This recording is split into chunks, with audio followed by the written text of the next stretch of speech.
ಓಂ ಶಾಂತಿ ಶಾಂತಿ ಶಾಂತಿ. ಎಲ್ಲ ಸಭ್ಯರಿಗೂ ಕೂಡ ನಾವು ಎಲ್ಲರೂ ಕೂಡ ಜ್ಯೋತಿಷಿಗಳ ಹತ್ರ ಹೋಗಿ ಕೂಡ ಜ್ಯೋತಿಷಿಗಳ ಇವತ್ತಿನ ತನಕ ಸುಖವಾಗಿದ್ದೇನೆ, ಸ್ವಲ್ಪ ಕಷ್ಟ ಯಾವಾಗ ಬರ್ತದೆ ಅಂತ ಕೇಳೋದಿಲ್ಲ. ತಾತ್ಪರ್ಯ ಪ್ರತಿ ಜೀವಿ ಕೂಡ ಸುಖವಾಗಿ ನೆಮ್ಮದಿಯಿಂದ ಇರಲಿಕ್ಕೆ ಅಪೇಕ್ಷೆ ಪಡ್ತಿದ್ದ. ನಮ್ಮ ಬ್ರಹ್ಮ ಸೃಷ್ಟಿಯಲ್ಲಿ ಎಲ್ಲ ಇರುವೆಯಿಂದ ಹಿಡಿದು ಪಿಪೀಲಿಕಾದಿ ಆ ಬ್ರಹ್ಮ ಪರ್ಯಂತ ಎಲ್ಲರೂ ಕೂಡ ನೆಮ್ಮದಿಯಿಂದ ಇರಬೇಕು. ಆ ಸುಖ ಅಂತ ಹೇಳೋದು ಶರೀರಕ್ಕಿರುವಂಥದ್ದು. ಅದೇ ಮನಸ್ಸಿಗೆ ಹೋದರೆ ನೆಮ್ಮದಿ ಅಂತ. ನೆಮ್ಮದಿ ಇದ್ದರೆ ಸುಖ ಇರ್ತದೆ, ಸುಖ ಇದ್ದರೆ ನೆಮ್ಮದಿ ಇರ್ತದೆ ಅಂತಿಲ್ಲ. ಇದನ್ನು ಎಲ್ಲ ನಮ್ಮ ದಾರ್ಶನಿಕರು ಹೇಳಿದ್ದಾರೆ. ಗುಡಿಸುವಾಗ ಮೆಟ್ಲನ್ನು ಮೇಲಿಂದ ಗುಡಿಸ್ಕೊಂಡ್ಬರ್ಬೇಕು, ಕೆಳಗಿಂದ ಗುಡಿಸ್ಕೊಂಡ್ಬಂದರೆ ಆ ಮೇಲಿನ ಕಸ ಪುನಃ ಕೆಳಗೆ ಬೀಳ್ತದೆ. ಆದ್ದರಿಂದ ಮೆಟ್ಲನ್ನು ಮೇಲಿಂದ ಗುಡಿಸ್ಕೊಂಡು ಬರಬೇಕಂತ ಹೇಳುವ ಹಾಗೆ ನಮ್ಮ ಮನಸ್ಸಿಂದ ಎಲ್ಲ ಚೊಕ್ಕ ಮಾಡ್ಕೊಂಡು ಬಂದರೆ ಶರೀರಕ್ಕೆ ಸ್ವಲ್ಪ ಒಂದು ವೇಳೆ ಏನೋ ಅಶಾಂತಿ ಇದ್ದರೂ ಕೂಡ ಅದು ಕೂಡ ಆ ನೆಮ್ಮದಿ ಇದ್ದಲ್ಲಿ ಬಸ್ ಸ್ಟ್ಯಾಂಡಲ್ಲಿ ಕೂಡ ನಿದ್ದೆ ಬರ್ತದೆ, ಯಾವುದೇ ಸ್ಥಿತಿಯಲ್ಲಿಯೂ ಕೂಡ. ಆದರೆ ಸುಖ ಹಾಗಿಲ್ಲ. ಚೆನ್ನಾಗಿ AC ರೂಮ್ ಫ್ಯಾನ್ ಎಲ್ಲ ಉಂಟಾಗ್ತಾ ಇದ್ರೂ ಕೂಡ ಆ ಫ್ಯಾನ್ EMI ಕಟ್ಟಲಿಕ್ಕಿದ್ರೆ ನಮಗೆ ಅದು ಶ್ರಮ ಕೊಡ್ತಾರೆ. ಅದು ಫ್ಯಾನ್ ಅಥವಾ AC ಇದ್ದದ್ದು ಎಲ್ಲ ಮನೆಯೆಲ್ಲ ಕಟ್ಟಿ ಆಯಿತು, ಸಾಲ ಎಲ್ಲ ಉಂಟು, ಒಳ್ಳೆ ಮನೆ ಉಂಟು, ನಿದ್ದೆ ಒಂದು ಬರುವುದಿಲ್ಲ. ಹೀಗಾಗ್ತದೆ. ಹಿಂದಿನ ದಾರ್ಶನಿಕರು ನಮ್ಮ ಪರಂಪರೆಯಿಂದ ಕಂಡುಕೊಂಡಿದ್ದಾರೆ ಇದನ್ನು ಮಾಡಿ ಮಾಡಿ ಅಂತ ಹೇಳಿ. ಕಾಲಕ್ಕೆ ನಾವು ಹೇಗೆ ಊಟ ಮಾಡ್ತೀವೋ, ಬೆಳಿಗ್ಗೆ ಊಟ ಮಾಡಿದ್ವಿ, ಪುನಃ ಮೈಗೆ ಹಸಿವು ಶುರುವಾಯಿತು ಅಥವಾ ಕೊಳೆ ಆಯಿತು, ಪುನಃ ಸ್ನಾನ ಮಾಡ್ತೀವಿ, ಪುನಃ ಊಟ ಮಾಡ್ತೀವಿ. ಈ ರೀತಿ ಮಾಡುವ ಹಾಗೆ ಸಮಾಜಕ್ಕೆ ಪುನಃ ತೀಡಿ ಸಮಾಜವನ್ನು ಯಾವತ್ತೂ ನೆಮ್ಮದಿ ಇಡಲಿಕ್ಕೆ ಅಪಾರ ಕರುಣೆಯಿಂದ ನಮ್ಮ ಮೇಲೆ ಪ್ರೀತಿ ಹರಿಸಿದವರಲ್ಲಿ ನಮ್ಮ ಅಗ್ರಗಣ್ಯರು ಶಂಕರರು. ಅವರು ನಮ್ಮ ಸಲುವಾಗಿ ಅವರು ಯಾವುದೇ ಒಂದು ವಾಕ್ಯ ಅವ್ರದ್ದು ಹೇಳ್ತಾ ಇಲ್ಲ. ಅವರ ಯಾವುದೇ ವಾಕ್ಯ ಕೂಡ ಒಂದು ಉಪನಿಷತ್ತದ್ದು, ಬ್ರಹ್ಮಸೂತ್ರ ಅಥವಾ ಗೀತಾ ವಾಕ್ಯಗಳನ್ನು ಹೇಳಿದ್ದಾರೆ. ಅವರ ಸ್ವಂತದ ವಾಕ್ಯ ಯಾವುದೂ ಹೇಳಿಲ್ಲ. ಇದು ಶಂಕರರ ಶಕ್ತಿಯೂ ಹೌದು. ಉಳಿದವರಿಗೆ ಹೇಳಿ ಶಂಕರರು ಏನೂ ಹೇಳಿಲ್ಲ ಅಂತ ಹೇಳಲಿಕ್ಕೆ ಒಂದು ಅವಕಾಶವೂ ಆಗ್ತದೆ. ಶಂಕರರು ಎಲ್ಲ ವಾಕ್ಯ ಹೇಳಿದ್ದು ಇದರಿಂದ. ಅವ್ರದ್ದಂತ ಉಂಟೇನ್ರಿ ಯಾವುದಾದ್ರೂ ಶಂಕರರ ವಾಕ್ಯ ಅಂತ ಇಲ್ಲ. ವೇದೋ ನಿತ್ಯಮಧೀಯತಾಂ ತದ್ವಿಧನಂ ಕರ್ಮ ಸ್ವನುಷ್ಠೀಯತಾಂ ತೇನೇಶಸ್ಯ ವಿಧೀಯತಾಂ ಅಪಚಿತಿ ಕಾಮ್ಯಮತಿ ಸ್ಥಿತಾಂ ಪಾಪೌಘಃ ಪರಿಧೂಯತಾಂ ಇತ್ಯಾದಿ ನಮಗೆ ಒಂದೊಂದೇ ಹೇಳಿದ್ದಾರೆ. ಇದರ ಮೂಲ ಉದ್ದೇಶ ನೆಮ್ಮದಿಯಿಂದ ಇರಿ ಅಂತ ಹೇಳಿ. ನಮಗೇನಾಯಿತು, ಆ ಸಂಸ್ಕೃತ ಭಾಷೆ ಗುರ್ಜರ ಪ್ರಾಕೃತ, ಲಾಟ್ಯ ಪ್ರಾಕೃತ, ಕರ್ನಾಟಕ ಪ್ರಾಕೃತ, ಮಹಾರಾಷ್ಟ್ರ ಪ್ರಾಕೃತ ಅಂತಾಗಿ ಅದು ಸ್ವಲ್ಪ ಭಾಷೆ ಶಿಥಿಲಾಗಿ ಸಂಸ್ಕೃತ ನಮ್ಮ ಭಾಷೆ ಅಲ್ಲ ಅಂತ ಹೇಳ್ತೀವಿ. ಇಲ್ಲಿಂದ ಸಾಧಾರಣ 2-3 ಸಾವಿರ ಕಿಲೋಮೀಟರ್ ದೂರದ ಆಂಗ್ಲ ಭಾಷೆಯನ್ನು ನಾವು ಅಪ್ಪಿಕೊಂಡು ಕೂತಿದ್ವಿ. ನಮ್ಮದೇ ಭಾಷೆ, ನಾವು 2 ಶಬ್ದ ತೆಗೆದರೂ ಕೂಡ ಸಂಸ್ಕೃತ ಶಬ್ದಗಳು ಬರ್ತವೆ. ಇದು ನಮ್ದಲ್ಲ, ಇದು ಮೃತ ಭಾಷೆ ಅಂತ ನಮ್ಮ ತಲೆ ಮೇಲೆ ಹೇರಿದ್ದಾರೆ ಅಷ್ಟೇ ವಿನ ಅದರಲ್ಲಿ ಒಂದು ರೀತಿ ಹಿಪ್ನೋಟಿಸಮ್ ಥರ ಹಾಕ್ಕೊಂಡು ಕೊಟ್ಟಿದ್ವಿ. ಇದನ್ನು ನಾವು ಹಿಪ್ನೋಟಿಸಮ್ ಆಗಬೇಕೀಗ. ಸಂಸ್ಕೃತ ನಮ್ಮದೇ, 3,000 ಕಿಲೋಮೀಟರ್ ದೂರದ ಭಾಷೆ ನಮ್ಮದಂತ ಹೇಳ್ತೀವಂತೆ. ಹಾಗಾದರೆ ಭಾರತದಲ್ಲಿ ನಮ್ಮ ನಡುವಿನ ಇವತ್ತೂ ಕೂಡ ಉಸಿರಾಡುತ್ತಿರುವ ಭಾಷೆಯನ್ನು ನಾವು ಕಡೆಗಣಿಸಿರುವುದರಿಂದ ಏನಾಗಿದೆ, ಆಯಾ ಕಾಲದಲ್ಲಿ ಬೇರೆ ಬೇರೆ ತತ್ವಜ್ಞಾನಿಗಳು ಬಂದು ನಮಗೆ ಹಿತ ಉಪದೇಶ ಕೊಟ್ಟಿದ್ದಾರೆ. ಹೀಗೆ ಹೇಳಿದ್ದಾರೆ ಕಂಡ್ರು, ಹೀಗೆ ಮಾಡಿ ನೆಮ್ಮದಿಯಿಂದ ಇರಿ, ಏನು ತಲೆ ಆ ಭಜಗೋವಿಂದಂ ಇತ್ಯಾದಿ ವಾಕ್ಯಗಳನ್ನೆಲ್ಲ ನಮಗೆ ಬೇರೆ ಬೇರೆ ರೀತಿಗಳಲ್ಲಿ ನಮಗೆ ಹೇಳಿದ್ದಾರೆ ದಾರ್ಶನಿಕರು. ಹಾಗೆ ಸದಾಶಿವ ಬ್ರಹ್ಮೇಂದ್ರರ ಬಗ್ಗೆ ನಿನ್ನೆ ನಾವು ಸ್ವಲ್ಪ ತಿಳ್ಕೊಂಡಿದ್ವಿ. ಇವತ್ತು ಮೈಸೂರಿನ ಶಿವರಾಮ ಶಾಸ್ತ್ರಿಗಳು, ಪೂಜ್ಯ ಶಿವರಾಮ ಶಾಸ್ತ್ರಿಗಳು, ಇವರ ಬಗ್ಗೆ ನನಗೆ ಮಾಹಿತಿ ಇರಲಿಲ್ಲ. ನಾನು ಶಂಕರಾಶ್ರಮಕ್ಕೆ ಹೋದ ಮೇಲೆ ಆ ಮಾಹಿತಿ ಬಂದಿದ್ದು. ಅದಕ್ಕಿಂತ ಮುಂಚೆ ಪರೋಕ್ಷವಾಗಿ ಆ ಬಳ್ಳಾರಿ ಗೋವಿಂದ ಭಟ್ರು ಅಂತೊಬ್ಬರು ಅವರು ಇಲ್ಲಿ ಬಂದಾಗ ಎಂತು ಮುಕ್ತನಾಗಬೇಕಣ್ಣ ಈ ರೀತಿ ಕೆಲವು ಪದಗಳನ್ನು ಹೇಳ್ತಿದ್ರು. ನಮಗೆ ಈ ಪದಗಳು ಹೊಸದಾಗಿ ಕಾಣ್ತಿತ್ತು, ಚೆನ್ನಾಗಿ ಕಾಣ್ತಿತ್ತು, ಎಲ್ಲಿ ಅಂತ ಗೊತ್ತಾಗಲಿಲ್ಲ. ಆದರೆ ಶಂಕರಾಶ್ರಮ ಆ ಪೂಜ್ಯ ಪರಮಾನಂದ ಭಾರತಿಗಳ ಆ ಶಿಷ್ಯರೊಟ್ಟಿಗೆ ಒಡಗೂಡಿ ಯದಾ ಕಿಂಚಿಜ್ಞೋಹಂ, ಆಮೇಲೆ ತದಾ ಮೂರ್ಖೋಸ್ಮೀತಿ ವ್ಯಪಗತೋ ಮೇ, ತದಾ ಮೂರ್ಖೋಸ್ಮೀತಿ ಜ್ವರ ಇವ ಮದೋಮೆ ವ್ಯಪಗತಃ ಅಂತ ಹೇಳುವ ಹಾಗೆ ಆಮೇಲೆ ಗೊತ್ತಾಯಿತು, ಓಹೋ ನಾವು ಹೀಗೆ ಎಲ್ಲ ಚೆನ್ನಾಗಿದ್ವಿ, ಒಳಗಡೆ ನಮ್ಮದು ಶೂನ್ಯ, ಇದೆಲ್ಲ ತೀರಾ ಲೌಕಿಕರು ಇರ್ಬೋದು, ಬೇರೆ ಏನೋ ವ್ಯವಹಾರದಲ್ಲಿ ಇರ್ಬೋದು, ಆದರೆ ಅಲ್ಲಿಯೂ ಕೂಡ ತತ್ವಜ್ಞಾನಿಗಳು ತುಂಬ ಇದ್ದಾರೆ ಅಂತ ಹೇಳಿ ನನಗೆ ಆಮೇಲೆ ಮದ ಇಳಿದು ಹೋಯಿತು ಅಂತ ಹೇಳುವ ಹಾಗೆ ಆ ಶಿವರಾಮ ಶಾಸ್ತ್ರಿಗಳ ಬಗ್ಗೆ ಮಾಹಿತಿ ಸಿಕ್ತು. ಆ ತತ್ವಪದಗಳನ್ನು ಕೆಲವು ಅನುಸಂಧಾನ ಮಾಡ್ತಿದ್ವಿ, ಮಕ್ಕಳಿಗೆ ಕೂಡ ಹೇಳ್ತಿದ್ವಿ ಅಥವಾ ಯೂಟ್ಯೂಬಲ್ಲೂ ನೋಡ್ತಿದ್ವಿ. ಇವತ್ತು ನಮ್ಮ ಸುಯೋಗ ಪರಮಾನಂದ ಭಾರತಿ ಇವರ ಪೂರ್ವಾಶ್ರಮದ ಅಣ್ಣನವರ ಮಗನಾದ ಶ್ರೀ ಡಾಕ್ಟರ್ ಚಂದ್ರಶೇಖರ್ ಅವರು, ಅವರ ಪ್ರವೃತ್ತಿಯಲ್ಲಿ ವೈದ್ಯರು, ಆಯುರ್ವೇದ ಚೆನ್ನಾಗಿ ಓದ್ದವರು, ಗೀತೆಯನ್ನು ಕುರಿತು ಉಪನ್ಯಾಸವನ್ನು ಮಾಡುವವರು, ಶಂಕರ ಗುರುಕುಲ ಅಂತ ಪಾಠಶಾಲೆಯನ್ನು ಕೂಡ ನಡೆಸುವವರು, ಅದೇ ರೀತಿ ಬದುಕುವವರಲ್ಲದೆ ಆ ಮಕ್ಕಳನ್ನು ತುಂಬ ಪರಿವಾರಕ್ಕೂ ಕೂಡ ಇದನ್ನೇ ಉಪದೇಶ ಮಾಡುವವರನ್ನು ನಾವು ಭಿನ್ನವಿಸುವಾಗ ಅವಶ್ಯವಾಗಿ ಬಂದು ಮಾಡಿಕೊಡುವ ಅಂತ ಹೇಳಿದ್ದಾರೆ. ಅವರನ್ನೀಗ ನಾವು ವೇದಿಕೆಗೆ ಆಹ್ವಾನಿಸುತ್ತಿದೆ. ಹಾಗೆ ಅವರೊಟ್ಟಿಗೆ ನಮ್ಮ ಊರಿನ ಪ್ರತಿಭಾನ್ವಿತರಾದ ಶ್ರೇಯಸ್ ಪಾಳಂದೆಯವರು ಎಲ್ಲ ನಮಗೊಂದು ಹೇಳ್ತಾರೆ, ಸರ್ವರೋಗ ನಿವಾರಕ ಔಷಧಿ ಅಂತ ಹೇಳಿದ್ರೆ ನಾವು ಶ್ರೇಯಸ್ ಪಾಳಂದೆ ಹೇಳೋದು ಅರ್ಜೆಂಟೇ ಒಂದು ರುದ್ರ ಏಕಾದಶಿ ಜನ ಬೇಕಾ ಬಾರ ಶ್ರೇಯಸ್, ನಾಳೆ ಅವ್ರ ಸಿನಿಮಾಕ್ಕೆ ಚಂಡೆ ಮೊದಲಿಗೆ ಶ್ರೇಯಸ್ ಅಗತ್ಯ ಬೇಕು. ಈ ರೀತಿ ಆರ್ಟ್ಸಿಗೆ ಹೇಳ್ತಾರಂತೆ, ಸರ್ವರೋಗ ಔಷಧ ಆರ್ಟ್ಸ್ ಅಂತ ಹೇಳ್ತಾರಂತೆ ಕಾಲೇಜಲ್ಲಿ. ಯಾರು ಮಾರ್ಕ್ ಕಮ್ಮಿ ಬಿದ್ದವ್ರು ಕೂಡ ಆರ್ಟ್ಸಿಗೆ ಹೋಗ್ತಾರಂತ ಹೇಳುವ ಹಾಗೆ. ಆ ರೀತಿ ನಮ್ಮ ಸನಿಹದವರೇ ನಾವು ಸ್ವಲ್ಪ ಸಸಾರ ಮಾಡ್ತೀವಿ, ಹತ್ತಿರದವರಾದರೆ ಶ್ರೇಯಸ್ಸಲ್ಲ ನಮ್ಮವನೇ ಅಂತ ಹೇಳಿ. ಆ ಶ್ರೇಯಸ್ಸರಿಗೆ ಕೂಡ ನಮ್ಮ ವೇದಿಕೆ ಶ್ರೇಯಸ್ ಪಾಳಂದಿಯವರು ಕೂಡ ವೇದಿಕೆಯನ್ನು ಆರೋಹಿಸಬೇಕೆಂದು ಕೇಳ್ಕೊಳ್ತೇನೆ. ನಾನು ಹೇಳೋದು ಏನು ಮತ್ತೇನಲ್ಲ, ಅವರು ಅಲ್ಲಿ ನಿತ್ಯ ಮಾಡುವ ಕಾಯಕವೇ ಅದು, ಅದೇನು ಹೊಸ್ತೇನು ಅವರು ಹೇಳ್ತಾ ಇಲ್ಲ. ಈಗ ತತ್ವಪದಗಳಂತ ಹೇಳುವಂಥದ್ದು ಅವರ ಉಸಿರೇ, ಅದು ದಿನನಿತ್ಯದ ಚಟುವಟಿಕೆನೇ. ಅವರೊಟ್ಟಿಗೆ ಇವತ್ತು 7-8 ಜನ ಬರಬೇಕಾಗಿದ್ದವರು ಕಾರಣಾಂತರಗಳಿಂದ ಏನು ಕಾಕತಾಳೀಯ ನ್ಯಾಯ ಅಂತ ಹೇಳ್ತೀವಿ, ಅಲ್ಲಿ ಒಬ್ಬರಿಗೆ ಅನಾರೋಗ್ಯ ಆಯಿತು, ಅವರ ಸೊಸೆ ಬರಲಿಕ್ಕಾಗಲಿಲ್ಲ, ಅವರ ಮಗಳು ಬರಲಿಕ್ಕಾಗಲಿ, ಹೀಗೆ ಕೆಲವರು ಆಯಿತು, ಮತ್ತು ಕೆಲವರಿಗೆ ರಜೆ ಆಯಿತು, ಮತ್ತೆ ಒಬ್ಬರಿಬ್ಬರು ನನ್ನ ಅಂದಾಜು ಅಯ್ಯೋ ಯಾರು ಬರಲಿಲ್ಲ ನಾನು ಸ್ವಲ್ಪ ಹಿಂಜರಿತೇನೆ ಅಂತ ಹೇಳುವಾಗಾಯಿತು. 7-8 ಜನ ಬರೋದಂತ ಇತ್ತು. ಈ ರೀತಿ ಆಗಿದೆ. ಆದರೆ ಇವರು ಸಮರ್ಥರೇ. ಇವರು ಈಗ ಕಾರ್ಯಕ್ರಮವನ್ನು ಕನಿಷ್ಠ ಒಂದು 7:45 ತನಕ, ಅಂದರೆ ತತ್ವಪದಗಳ ಬಗ್ಗೆ ವಿಶೇಷ ತುಂಬ ಉಂಟು, ಹೆಚ್ಚು ಮಾಡಬೇಕಾಗಿಲ್ಲ, 1:30 ತಾಸು ಮಾಡಿದರೆ ಸಾಕು ಅಂತ ಅವರಿಗೆ ವೇದಿಕೆಯನ್ನು ಬಿಟ್ಟುಕೊಡ್ತಿದ್ದೇನೆ. ಓಂ ವದನಾಂಬುಜೇ ಸರ್ವದಾ ಅಸ್ಮಾಕಂ ಸನ್ನಿಧಿಂ ಕ್ರಿಯಾತ್. ಶ್ರುತಿಸ್ಮೃತಿಪುರಾಣಾನಾಮಾಲಯಂ ಕರುಣಾಲಯಂ ನಮಾಮಿ ಭಗವತ್ಪಾದಶಂಕರಂ ಲೋಕಶಂಕರಂ. ಶಂಕರಂ ಶಂಕರಾಚಾರ್ಯಂ ಕೇಶವಂ ಬಾದರಾಯಣಂ. ಸೂತ್ರಭಾಷ್ಯಕೃತೌ ವಂದೇ ಭಗವಂತೌ ಪುನಃ ಪುನಃ. ಈಶ್ವರೋ ಗುರುರಾತ್ಮೇತಿ ಮೂರ್ತಿಭೇದವಿಭಾಗಿನೇ ವ್ಯೋಮವದ್ವ್ಯಾಪ್ತದೇಹಾಯ ದಕ್ಷಿಣಾಮೂರ್ತಯೇ ನಮಃ. ಭಾರತೀ ಕರುಣಾಪಾತ್ರಂ ಭಾರತೀ ಪದಭೂಷಣಂ ಭಾರತೀ ಪದಮಾರೂಢಂ ಭಾರತೀ ತೀರ್ಥಮಾಶ್ರಯೇ. ವಿದ್ಯಾವಿನಯಸಂಪನ್ನಂ ವೀತರಾಗಂ ವಿವೇಕಿನಂ ವಂದೇ ವೇದಾಂತತತ್ತ್ವಜ್ಞಂ ವಿಧುಶೇಖರಭಾರತೀಂ. ಶಂಕರಭಗವತ್ಪಾದಭಕ್ತಾಗ್ರೇಸರರೂಪಿಣಂ ನೌಮಿ ಶ್ರೀಪರಮಾನಂದಭಾರತೀಂ ಶಂಕರಂ ಸದಾ. ಇವತ್ತಿನ ದಿವಸ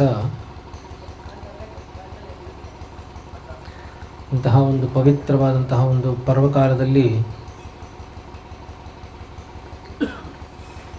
ವೇದಾಂತ ಶ್ರವಣವನ್ನು ಮಾಡುವುದಕ್ಕೆ ಒಂದು ಅವಕಾಶ ಮಾಡಿಕೊಟ್ಟಂತಹ ವೇದಮೂರ್ತಿ ಬ್ರಹ್ಮಶ್ರೀ ಅಂಶುಮನ ಅಭ್ಯಂಕರ್ ಅವರು ಮತ್ತು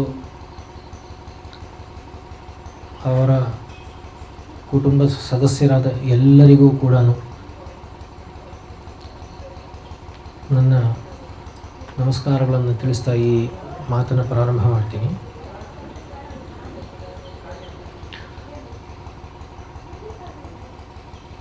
ಮೈಸೂರು ವೇದಾಂತ ಶಿವರಾಮ ಶಾಸ್ತ್ರಿಗಳು ಅಂತ ಸುಮಾರು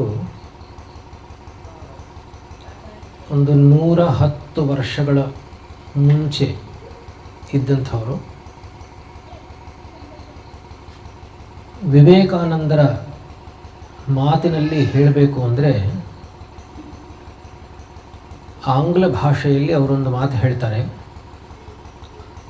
there is only one masculine Vedanti in the country and it is Shivarama Shastri ಅಂತ. ಅಂದರೆ ನಮ್ಮ ದೇಶದಲ್ಲಿ ಗಂಡು ವೇದಾಂತಿ ಒಬ್ಬನಿದ್ದಾನೆ ಅಂದರೆ ಅದು ಶಿವರಾಮ ಶಾಸ್ತ್ರಿ ಅಂತ ವಿವೇಕಾನಂದರು ಒಂದು ಮಾತು ಹೇಳ್ತಾರೆ. ಅಂದರೆ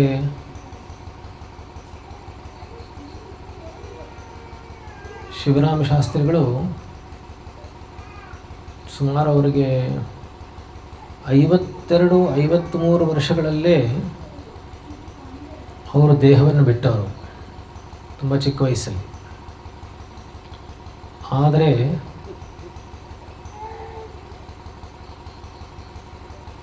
ಅವರು ಯಾತಕ್ಕೋಸ್ಕರ ಗಂಡು ವೇದಾಂತಿ ಅಂತ ಕರೆಸ್ಕೊಂಡ್ರು. ಅಂದರೆ ಒಂದು ಘಟನೆ, ಅವರು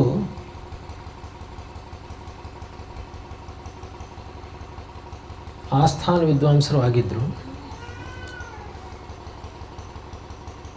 ಮನೆಯಲ್ಲಿ ಪೂಜೆ ಮಾಡ್ತಾಯಿದ್ರು.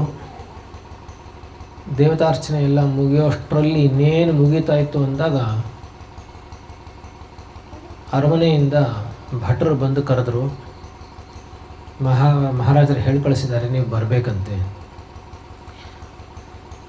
ಬರ್ತೀನಿ ಅಂತ ಹೇಳು ಅಂದರು. ಅವ್ರ ಪಾಟ್ಗವ್ರು ಪೂಜೆ ಮಾಡ್ತಾಯಿದ್ರು. ಇನ್ನೊಂದು ಸ್ವಲ್ಪ ಹೊತ್ತು ಬಿಟ್ಟು ತಿರುಗಿ ಬಂದರು. ಅವರು ದೇವರನ್ನು ಒರೆಸಿ ಇಡ್ತಾಯಿದ್ರು. ಅಷ್ಟರಲ್ಲಿ 2ನೇ ಸಲ ಬಂದು ಕರೆದ್ರು. ಅವರೇನೂ ಮಾತಾಡಲಿಲ್ಲ.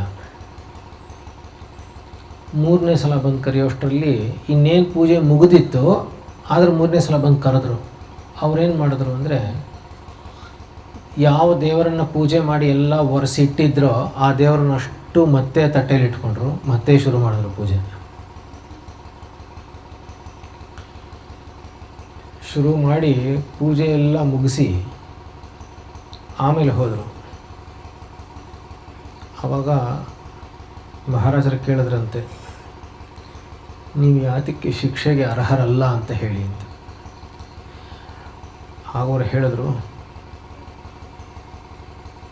ಹೊನ್ನು ಹೆಣ್ಣು ಎರಡಕ್ಕೂ ಅಂಜದೇ ಇರುವಂಥವನು ನಾನು, ಇದಕ್ಕೆ ಅಂಜೋದಿಲ್ಲ ಅಂತ. ಅಂದರೆ ನನಗೆ ಭಗವಂತನಿಗಿಂತ ದೊಡ್ಡವನಿನ್ನೊಬ್ಬನಿಲ್ಲ.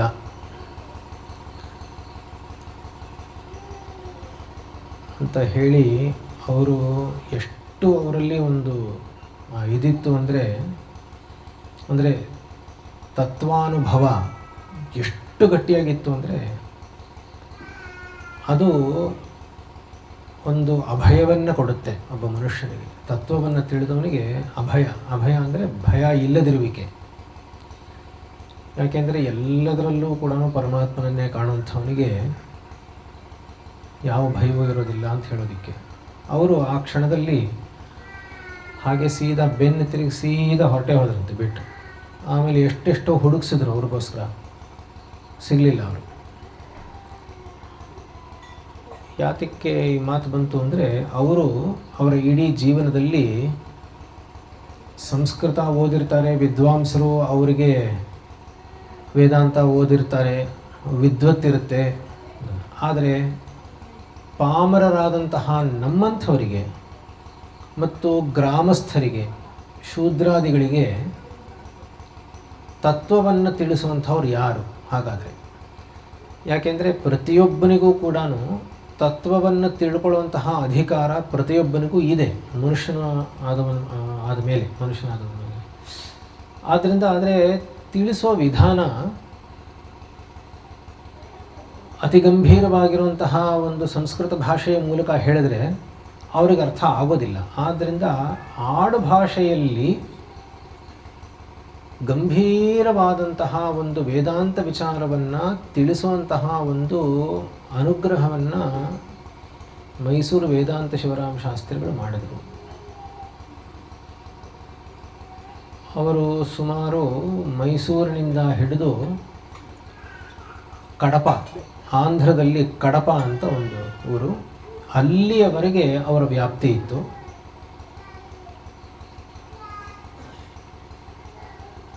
ಅವರು ಕೆಲವು ತತ್ವಪದಗಳನ್ನು ರಚನೆ ಮಾಡೋದು ಅಂದರೆ, ನಾನಿವಾಗ ಕೆಲವನ್ನು ಮಾತ್ರ ಹೇಳ್ತೀನಿ, ಆವಾಗ ನಿಮಗೆ ಅಂದಾಜು ಬರುತ್ತೆ. ಅದು ಹೇಗಿರುತ್ತೆ ಅಂದರೆ, ಓದಿದರೆ ಗದ್ಯ, ಹಾಡಿದರೆ ಪದ್ಯ. ಅದು ತಾಳಕ್ಕೂ ಸಿಗುತ್ತೆ, ರಾಗಕ್ಕೂ ಸಿಗುತ್ತೆ. ಆದರೆ ಓದ್ಕೊಂಡು ಹೋದರೆ ಆಡು ಭಾಷೆಯಲ್ಲಿ ಮಾತಾಡೋ ತರಹ ಇರುತ್ತೆ ವಾಕ್ಯಗಳು, ಅಷ್ಟು ಸುಲಲಿತವಾಗಿರುತ್ತೆ. ಆ ತರಹ ಒಂದು ತತ್ವಪದಗಳನ್ನು ರಚನೆ ಮಾಡಿ ಇತ್ತೀಚೆಗೆ ಶಂಕರಾಶ್ರಮ ಅಂತ ಅವರು ಉಲ್ಲೇಖ ಮಾಡಿದರು.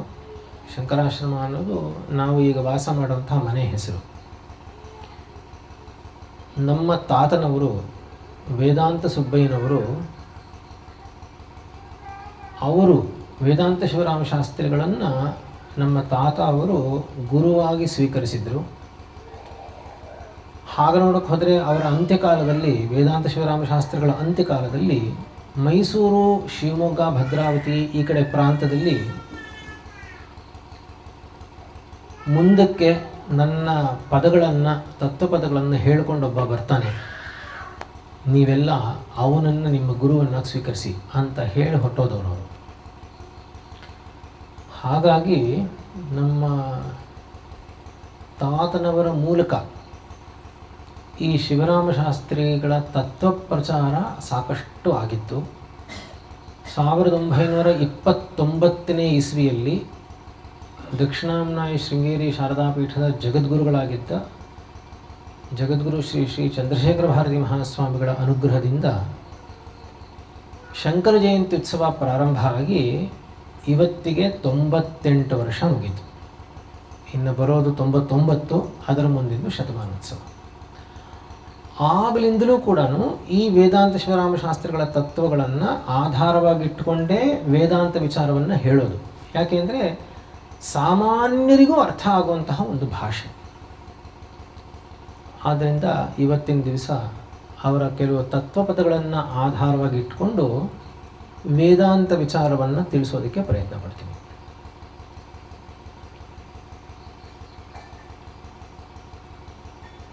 ವೇದಾಂತ ವಿಚಾರ ಅಂದಾಗ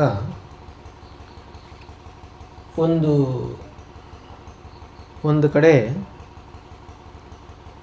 ಒಂದು ಮಾತು ಹೇಳ್ತಾರೆ. ಏನಂದರೆ, ಏನೇನು ಸರ್ವೇ ಲೌಕಿಕಾಃ ವೈದಿಕಾಶ್ಚ ಆವಿದ್ಯಕಾಃ ಅಂತ. ಅಂದರೆ ನಾವು ಏನೇನು ಕ್ರಿಯೆ ಮಾಡ್ತೀವಿ, ಲೌಕಿಕವಾಗಿ ಮಾಡುವಂತಹ ವ್ಯವಹಾರ ಇರಬಹುದು ಅಥವಾ ವೈದಿಕವಾಗಿರುವಂತಹ ಕಲಾಪ ಇರಬಹುದು, ಎಲ್ಲವೂ ಕೂಡ ಅವಿದ್ಯೆಯೇ ಅದಕ್ಕೆ ಭೂಮಿಕೆ ಅಂತ ಹೇಳ್ತಾರೆ. ಅಂದರೆ ಅವಿದ್ಯೆ ಇದೆ, ಆದ್ದರಿಂದ ಇದೆಲ್ಲ ನಡೀತಾ ಇದೆ ಅಂತ ಹೇಳ್ತಾರೆ. ನಮಗೆ ಒಂದು ಸ್ವಲ್ಪ ಮನಸ್ಸು ಖಿನ್ನವಾಗಬಹುದು. ಏನಪ್ಪ, ನಾವು ಸತ್ರಗಳಾಗಲಿ, ಒಂದು ಶ್ರೌತಯಾಗಗಳಾಗಲಿ ಇತ್ಯಾದಿಗಳನ್ನೆಲ್ಲ ಮಾಡಿದಾಗ ಇಷ್ಟು ಪವಿತ್ರವಾಗಿರುವಂತಹ, ಇಷ್ಟು ಅಂದರೆ ಯಾರೂ ಮಾಡೋಕ್ಕಾಗದೇ ಇರುವಂತಹ ಒಂದು ಈ ಕಾಲದಲ್ಲಿ ನಾವು ಮಾಡಬೇಕಾದ್ರೆ ಆವಿದ್ಯಕ ಅಂದರೆ ಅವಿದ್ಯೆ ಇರೋದರಿಂದ ಮಾಡ್ತಾ ಇದ್ದೀವಿ ಅಂತ ಹೇಳಿದ್ರೆ, ಹಾಗಾದರೆ ತಪ್ಪ ಮಾಡ್ತಿರೋದು ಅನ್ನುವಂತಹ ಅರ್ಥ ಆಗಬಹುದು ಮನಸ್ಸಿಗೆ. ಹೌದು ಮತ್ತು ಇಲ್ಲ. ಹೌದು ಅನ್ನೋದು ಹೇಗೆ ಅನ್ನೋದನ್ನು ಮುಂಚೆ ನೋಡೋಣ. ಅವಿದ್ಯಾ ಅಂದರೆ ಯಾವುದರದ್ದೋ ಒಂದರ ವಿದ್ಯೆ ಇಲ್ಲದ್ದು.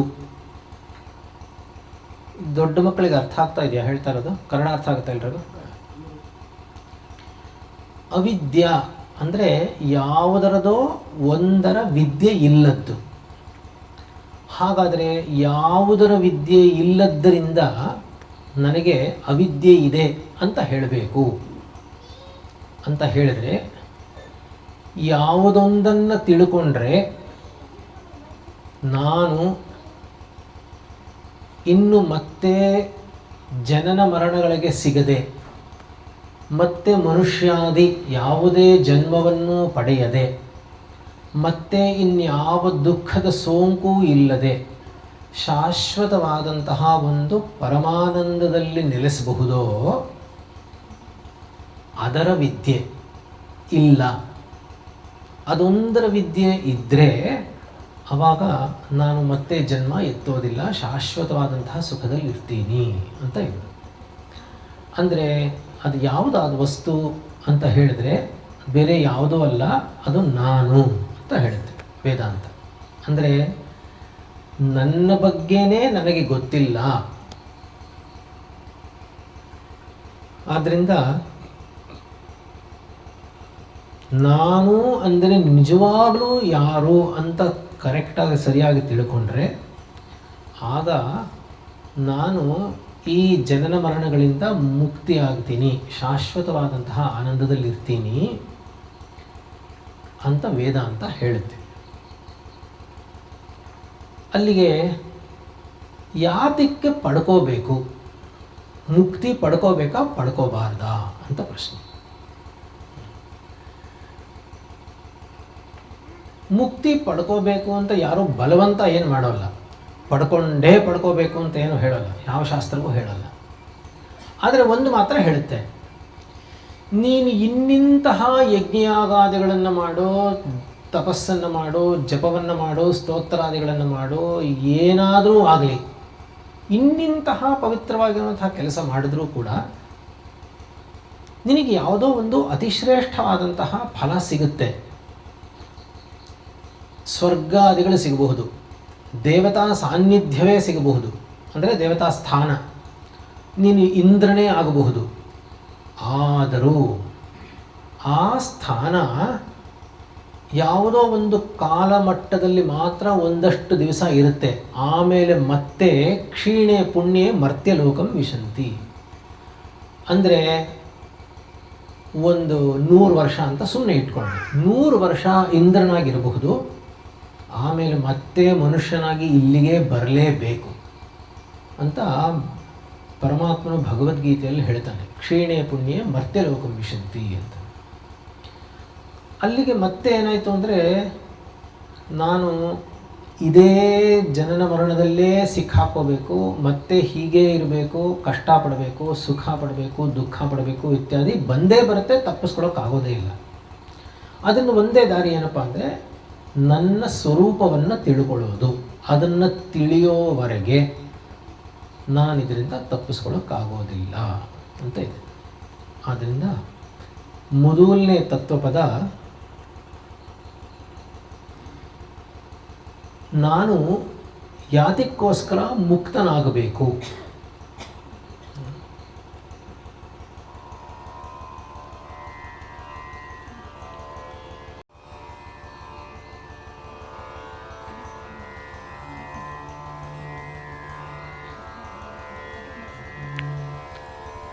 ಎಂತು ಮುಕ್ತನಾಗಬೇಕಣ್ಣ,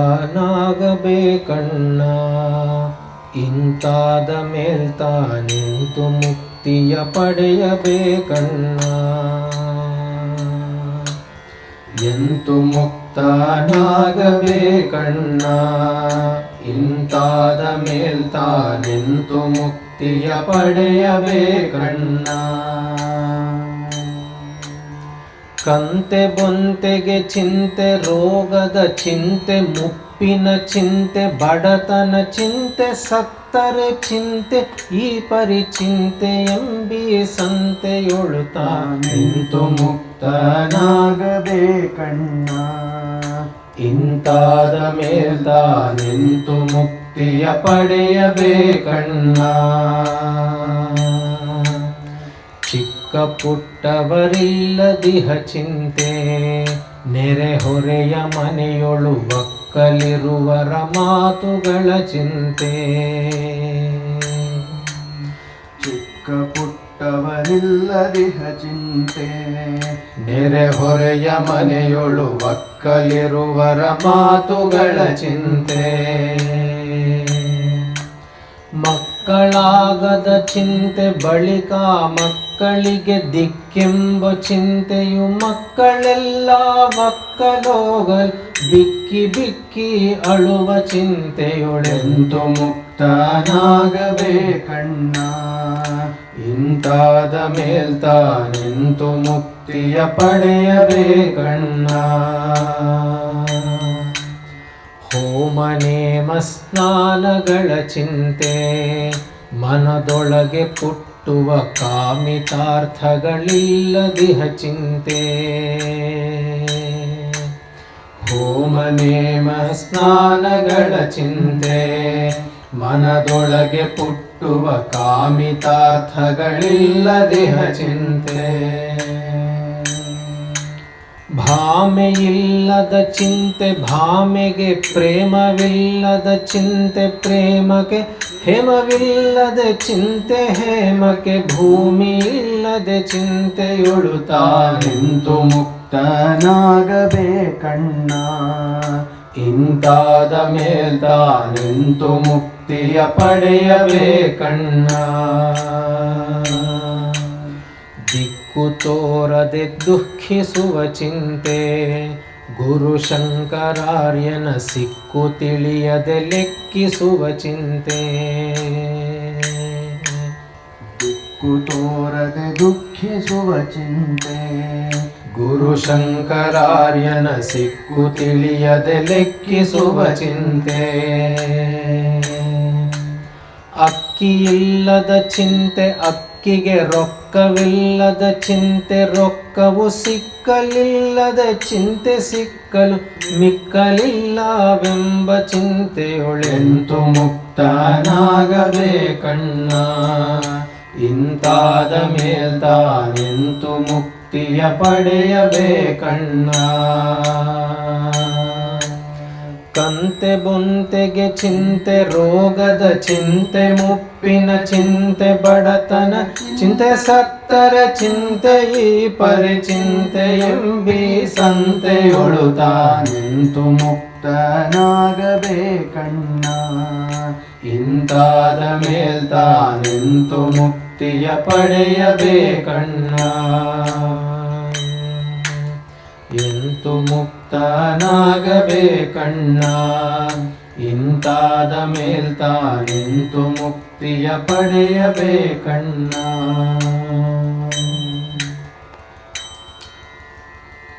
ಏನು ಹೇಳ್ತಾರೆ ಅಂದರೆ, ಯಾವತ್ತಾದರೂ ನೀನು ಯೋಚನೆ ಮಾಡು, ಇವತ್ತಿನ ದಿವಸ ಒಂದು ಸಂಸಾರ ನಡೀತಾ ಇದೆ. ಅಜ್ಜಿ ತಾತ, ಮಗ ಮಗಳು, ಅಥವಾ ಗಂಡ ಹೆಂಡತಿ, ಮಕ್ಕಳು, ಅಕ್ಕ ತಂಗಿ ಇತ್ಯಾದಿ ಬಂಧುಗಳು ಎಲ್ಲ ಇದ್ದಾರೆ. ಈ ಜನ್ಮದಲ್ಲಿ ಈಕೆ ಹೆಂಡತಿ, ನಾನು ಗಂಡ, ಇವರಪ್ಪ ಇವರಮ್ಮ ಇತ್ಯಾದಿ ಇತ್ಯಾದಿ. ಹೋದ ಜನ್ಮದಲ್ಲಿ ಇನ್ಯಾರೋ ಹೆಂಡತಿ, ಈ ಹೆಂಡತಿ ಇನ್ಯಾರಿಗೋ ಗಂಡ, ಈ ಹೆಂಡತಿ ಯಾರಿಗೋ ತಂಗಿ ಯಾರೋ.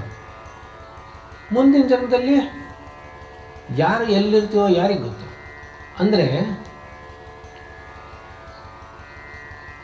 ನಾವು ಪ್ರತಿ ಜನ್ಮದಲ್ಲೂ ಮನುಷ್ಯನಾಗಿ ಹುಟ್ಟುತ್ತೀವಿ ಅಂತ ಇಟ್ಕೊಂಡ್ರೂ ಕೂಡ ಈಗ ಸಂಸಾರದಲ್ಲಿ ನಿಜವಾಗಲೂ ನಾವು ಸುಖವಾಗಿದ್ದೀವಾ?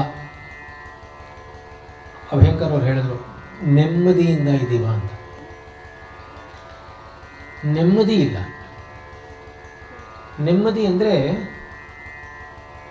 ತನ್ನಲ್ಲಿ ತಾನು ಪ್ರಶಾಂತವಾಗಿದ್ದು, ಹೊರಗಡೆ ಹೇಗೆ ಇದ್ದರೂ ಕೂಡ ನನ್ನಲ್ಲಿ ಯಾವುದೇ ರೀತಿಯ ವೈಪರೀತ್ಯಗಳಿಲ್ಲದೇ ಇದ್ದರೆ ಅದು ಒಂದು ಶಾಂತಿ. ಹಾಗಿರುವಂತಹ ಮನುಷ್ಯನು ಸಿಗೋದೇ ಇಲ್ಲ.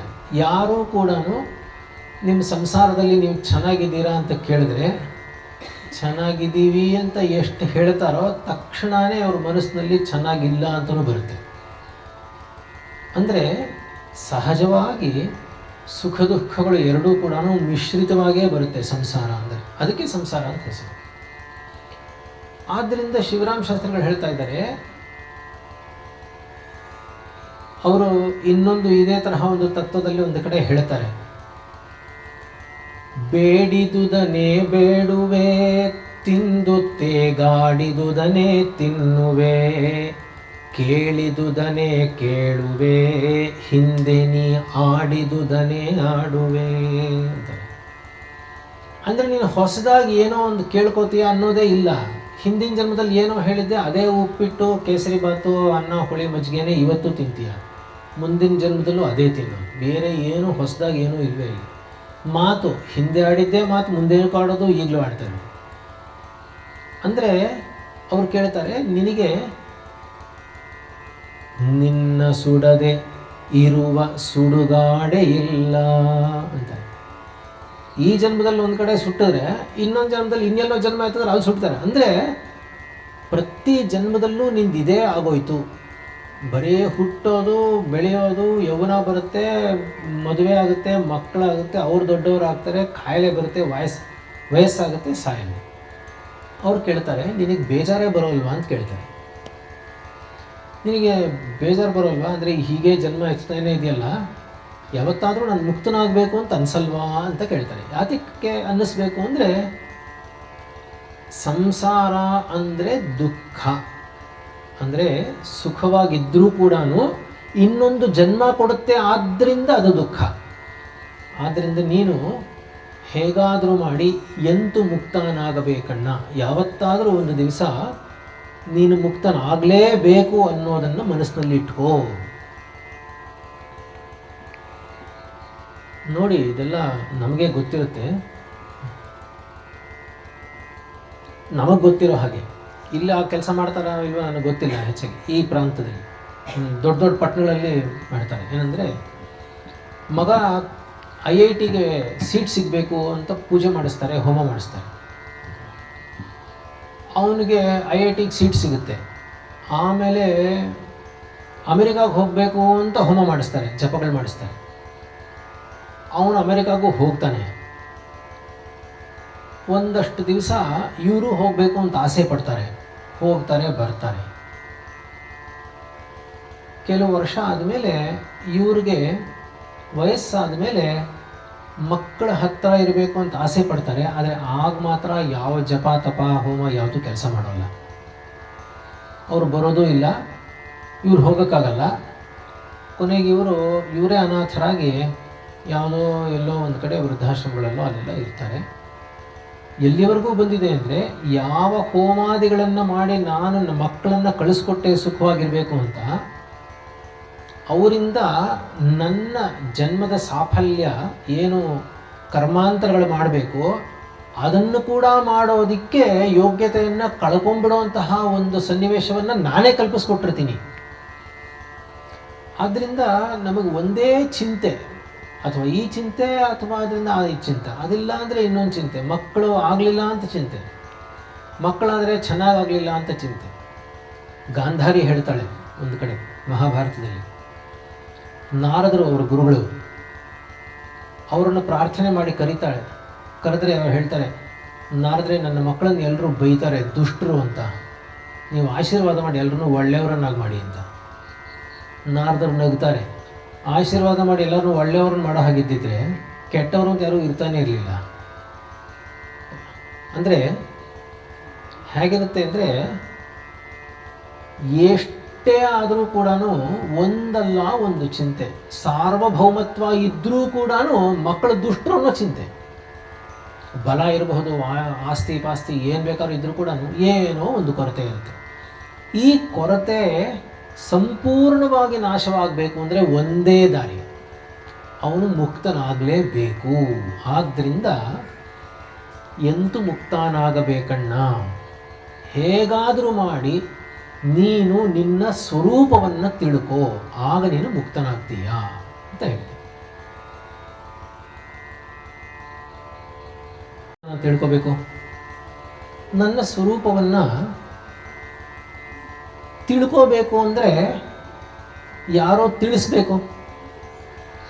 ಯಾರು ತಿಳಿಸ್ತಾರೆ ಅಂದರೆ, ಯಾರು ತನ್ನ ಸ್ವರೂಪವನ್ನು ತಿಳ್ಕೊಂಡಿರ್ತಾನೋ ಅವನೇ ತಿಳಿಸೋಕ್ಕಾಗೋದು.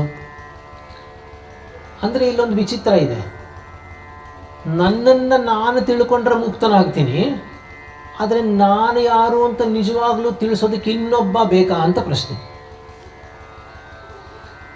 ಆದ್ದರಿಂದ ಆ ಇನ್ನೊಬ್ಬ ಯಾರು ತಿಳಿಸ್ತಾನೋ ಅವನು ತನ್ನನ್ನು ತಾನು ಯಾರು ಅಂತ ತಿಳ್ಕೊಳ್ಳೋದ್ರ ಜೊತೆಗೆ ನನ್ನಲ್ಲಿ ನಾನು ಯಾರು ಅನ್ನೋದಕ್ಕೂ ಅವನು ತಿಳ್ಕೊಂಡಿರಬೇಕು.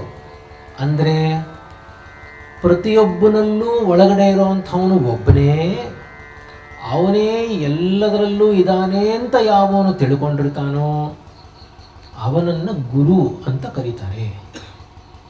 ಅಂತಹ ಒಬ್ಬ ಗುರುವನ್ನು ಮಾತ್ರ ಆಶ್ರಯಿಸಬೇಕು. ಆ ತರಹ ಗುರು ಸಿಗದೇ ಇದ್ದರೆ ಅವನು ಮುಕ್ತನಾಗೋದಿಲ್ಲ ಯಾಕೆ ಅಂದರೆ ಒಂದು ಪ್ರಮಾಣ ಇದೆ. ಏನು ಹೇಳಿದೆ ಅಂದರೆ,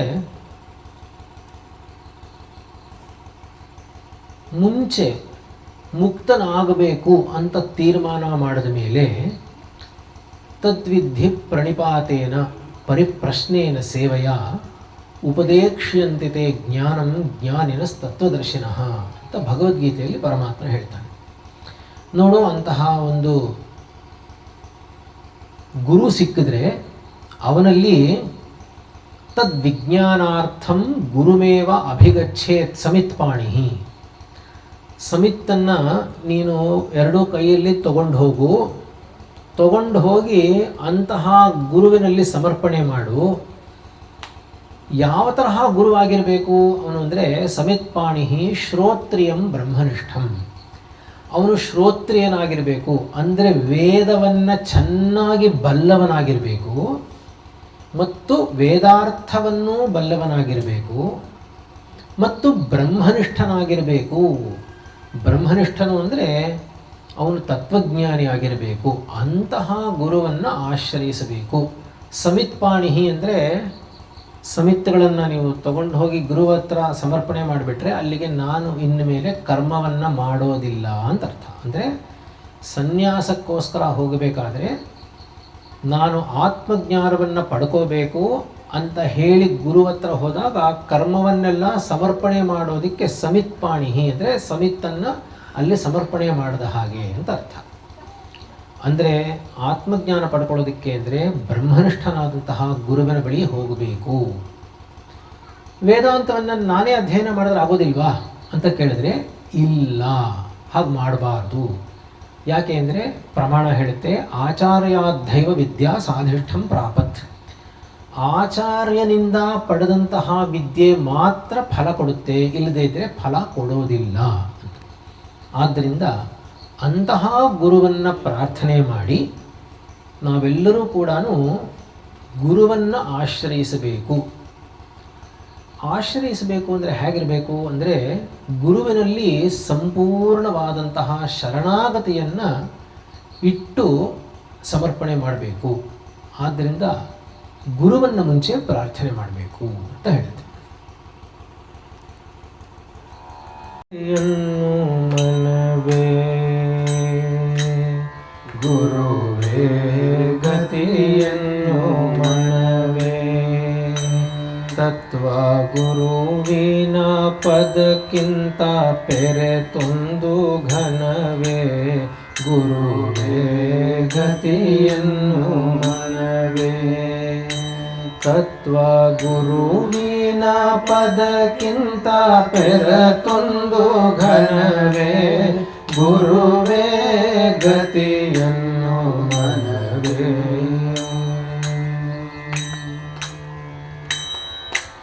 ಮರವೇ ಇಮ್ಮರುಳನಾಗಿರುವೆ, ಮೂಳೆ ನರ ಮಾಂಸ ತನುವಾತನೆಂಬುದು ತರವೇ. ಹರಿ ಮರುಳನಾಗಿರುವೆ, ಮೂಳೆ ನರ ಮಾಂಸ ತನುವಾತನೆಂಬುದು ತರವೇ. ಅರಿಯದೆ ಹಿಂದೆ ನೊಂದಿರುವೆ, ಮುಂದೆ ಕೊರತೆಯಿಲ್ಲದ ನಿಜಾನಂದದೊಳಿರುವೆ. ಆನಂದದೊಳಿರುವೆ. ಗುರುವೇ ಗತಿಯನ್ನು ಮನವೇ.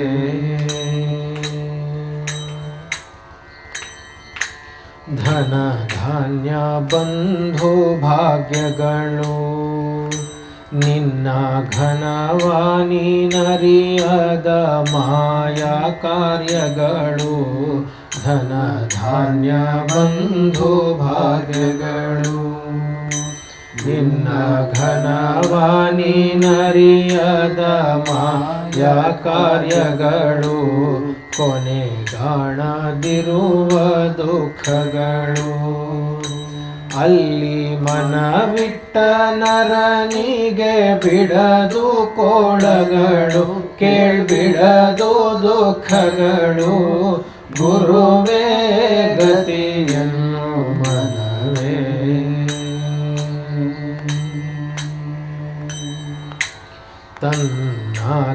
ತಿಳಿವ ಸಾಹಸವ ಬಿಟ್ಟು ನೀನೆಂದು ದೃಶ್ಯವಾಗುವ ಬೀದಿ ಕಸವ ತನ್ನತ ತಿಳಿವ ಸಾಹಸವ ಬಿಟ್ಟು ನೀನೆಂದು ದೃಶ್ಯವಾಗುವ ಬೀದಿ ಕಸವ ಧ್ಯಾನಿಸುತ್ತಿರುವ ಮಾನಸವ ಬಿಟ್ಟು ನೀನೇ ಆದರೆ ಸೇವಿಸುವೆ ಸಿದ್ಧರಸವ ಶಿವ ಸಿದ್ಧರಸವ ಗುರುವೇ ಗತಿಯನ್ನು ಮನವೇ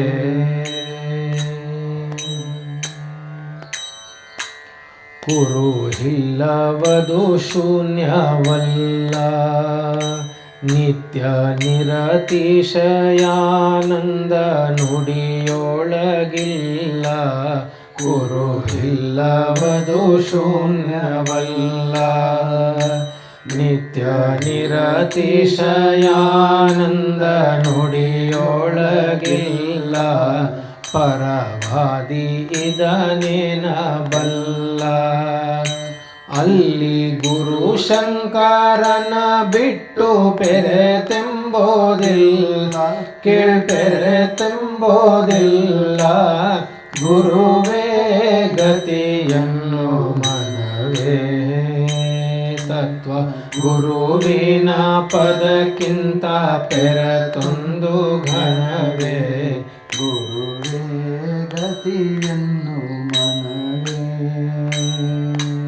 ಗುರುವೇ ಗತಿಯನ್ನು ಮನವೇ ಗುರುವೇ ಗತಿಯನ್ನು ಮನವೇ.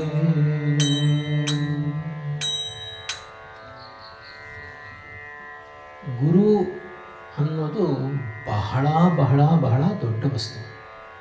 ಮಕ್ಕಳಿಗೆ ಸಣ್ಣ ವಯಸ್ಸಿಂದ ಹೇಳ್ಕೊಟ್ಟಿರ್ತೀವಿ, ಗುರು ಬ್ರಹ್ಮ ಗುರು ವಿಷ್ಣು ಗುರುರ್ದೇವೋ ಮಹೇಶ್ವರ. ಗುರು ಸಾಕ್ಷಾತ್ ಪರಬ್ರಹ್ಮ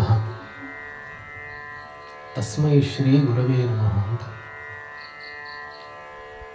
ಗುರು ಯಾರು ಅಂದರೆ ಏನನ್ನು ತಿಳಿದಿರ್ತಾನೆ ಅಂತ ಅವನನ್ನ ಬ್ರಹ್ಮ ವಿಷ್ಣು ಮಹೇಶ್ವರರು ಅಷ್ಟೇ ಅಲ್ಲದೆ ಸಾಕ್ಷಾತ್ ಪರಬ್ರಹ್ಮವೇ ಗುರು ಅಂತ ಯಾತಕ್ಕೋಸ್ಕರ ಅವನನ್ನು ಆ ಗುರುವನ್ನು ಕರಿತೀವಿ ಅಂದರೆ, ಆ ಗುರು ಯಾವ ಪರಬ್ರಹ್ಮ ವಸ್ತು ಎಲ್ಲ ಜೀವರಾಶಿಗಳ ಒಳಗೂ ಹೊರಗೂ ಮತ್ತು ಎಲ್ಲ ಆಕಾರಗಳಾಗಿಯೂ ನಿಂತಿದ್ದಾನೋ ಮತ್ತು ಇಡೀ ಸೃಷ್ಟಿಗೆ ಕಾರಣಭೂತವಾಗಿದ್ದಾನೋ ಮತ್ತು ಯಾರಲ್ಲಿ ಸೃಷ್ಟಿ ಸ್ಥಿತಿ ಲಯಗಳು ಅಭಿನ್ನವಾಗಿ ಸದಾಕಾಲದಲ್ಲಿ ನಡೀತಾನೇ ಇರುತ್ತೋ ಅಂತಹ ಪರಬ್ರಹ್ಮವೇ ನಾನು ಅಂತ ತಿಳಿದಿರುವಂಥವನು ಗುರು. ಆದ್ದರಿಂದ ನಮಗೂ ಗುರುವಿಗೂ ವ್ಯತ್ಯಾಸ ಏನು ಅಂದರೆ, ನಾವು ನೀನು ಯಾರು ಅಂತ ಕೇಳಿದ್ರೆ ಏನಂತ ಹೇಳ್ತೀವಿ, ನೀನು ಯಾರು ಅಂತ ಕೇಳಿದ್ರೆ ಏನಂತ ಹೇಳ್ತೀವಿ, ನೀನು ಯಾರು ಹೆಸರು ಹೇಳ, ಮನ್ವಿತ ಅಲ್ವಾ, ಮನ್ವಿತ ಅಂತ ಹೇಳ್ತಾನೆ. ಬಾ ಅಂದರೆ ಅವನು ಬರ್ತಾನೆ. ಏನಕ್ಕೋ ಬಂದೆ ಅಂದರೆ ನೀವು ಕರೆದ್ರಲ್ಲ ಅದಕ್ಕೆ ನಾನು ಬಂದೆ ಅಂತಾನೆ. ಅಂದರೆ ಒಂದು ಶರೀರವನ್ನು ತೋರಿಸಿ ಒಂದು ಹೆಸರನ್ನು ಇಟ್ಟು ಇದಕ್ಕೆ ನಾನು ಅಂತ ನಾವೆಲ್ಲರೂ ತಿಳಿದಿರ್ತೀವಿ. ಇದು ಸಾಮಾನ್ಯವಾಗಿ ಪ್ರತಿಯೊಬ್ಬರು ಹಾಗೆ ತಿಳಿದಿರೋದು. ಆದರೆ ಒಬ್ಬ ಸದ್ಗುರುವಾಗಿರುವಂಥವನು ಹೇಗಿರ್ತಾನೆ ಅಂದರೆ, ಬರುವಂತಹ ಶರೀರ, ಎದುರುಗಡೆ ಇರುವಂತಹ ಶರೀರಗಳು, ಕ್ರಿಮಿಕೀಟಗಳು, ಗಿಡಮರಗಳು, ಪರ್ವತಗಳು, ಸಮುದ್ರ, ನದಿ, ಜಲ, ಅಗ್ನಿ, ನಕ್ಷತ್ರಗಳು ಎಲ್ಲವೂ ಕೂಡ ಯಾವ ಪರಮಾತ್ಮನೇ ಆಗಿದಾನೋ ಆ ಪರಮಾತ್ಮನು ನನಗಿಂತ ಬೇರೆ ಅಲ್ಲ ಅಂತ ತಿಳಿದಿರ್ತಾನೆ. ಅಂದರೆ ಅವನಲ್ಲಿ ಯಾರಾದ ಹಾಗಾದರೆ ಆ ಗುರು ಹಾಗೆ ತಿಳಿದ ಮೇಲೆ ಅವನು ಏನಾದ ಅಂತ ಪ್ರಶ್ನೆ. ಏನಾದ? ಅವನು ಪರಮಾತ್ಮನೇ ಆದ.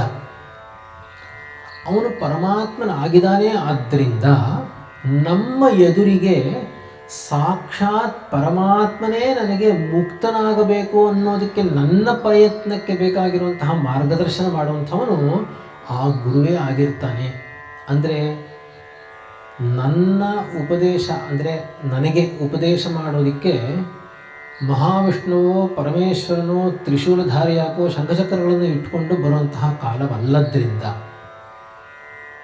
ಈಗ ಗುರುವು ಹಾಗೇ ಇರ್ತಾನೆ.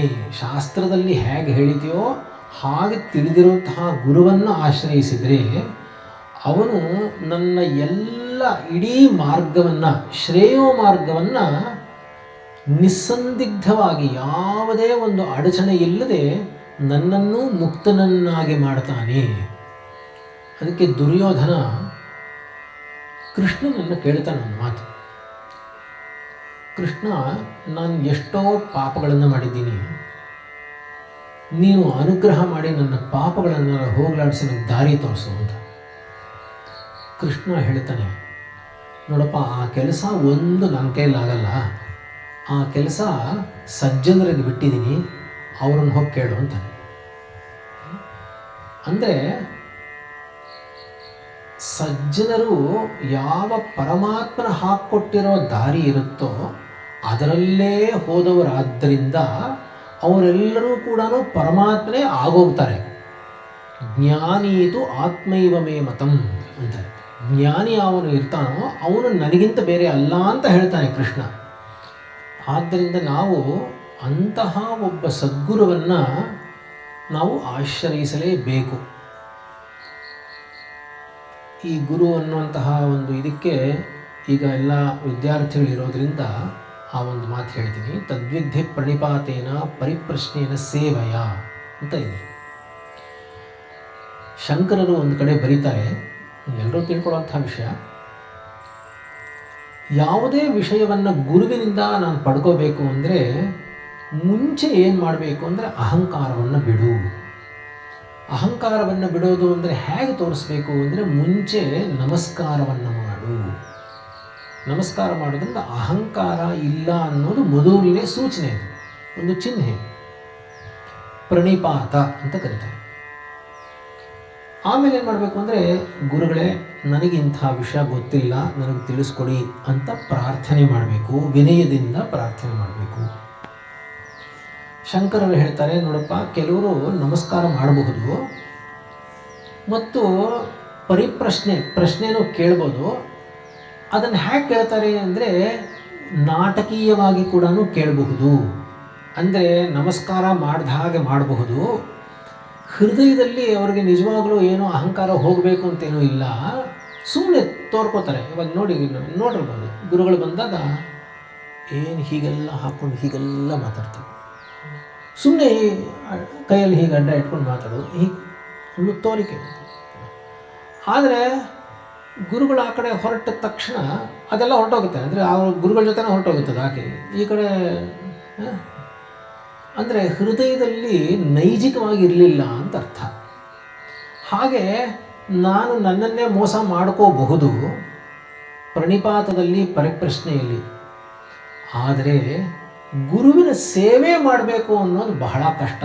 ಅದು ನಾಟಕೀಯವಾಗಿ ಮಾಡೋಕ್ಕಾಗಲ್ಲ ಅಂತ ಶಂಕರರು ಹೇಳ್ತಾರೆ. ಆದ್ದರಿಂದ ಕೇವಲ ಪ್ರಣಿಪಾತ ಪ್ರಶ್ನೆ ಅಷ್ಟೇ ಅಲ್ಲ, ಸೇವೆಯನ್ನು ಮಾಡಬೇಕು. ಗುರು ಸೇವೆಯನ್ನು ಮಾಡೋದು ಹೊರತು ವೇದವಾಗಲಿ ವೇದಾಂತವಾಗಲಿ ತಲೆಗೆ ಹತ್ತೋದಿಲ್ಲ, ಅಂದರೆ ಫಲಕಾರಿ ಆಗೋದಿಲ್ಲ. ಆದ್ದರಿಂದ ಗುರುವಿನ ಸೇವೆ ಅನ್ನೋದು ಬಹಳ ಬಹಳ ಮುಖ್ಯ.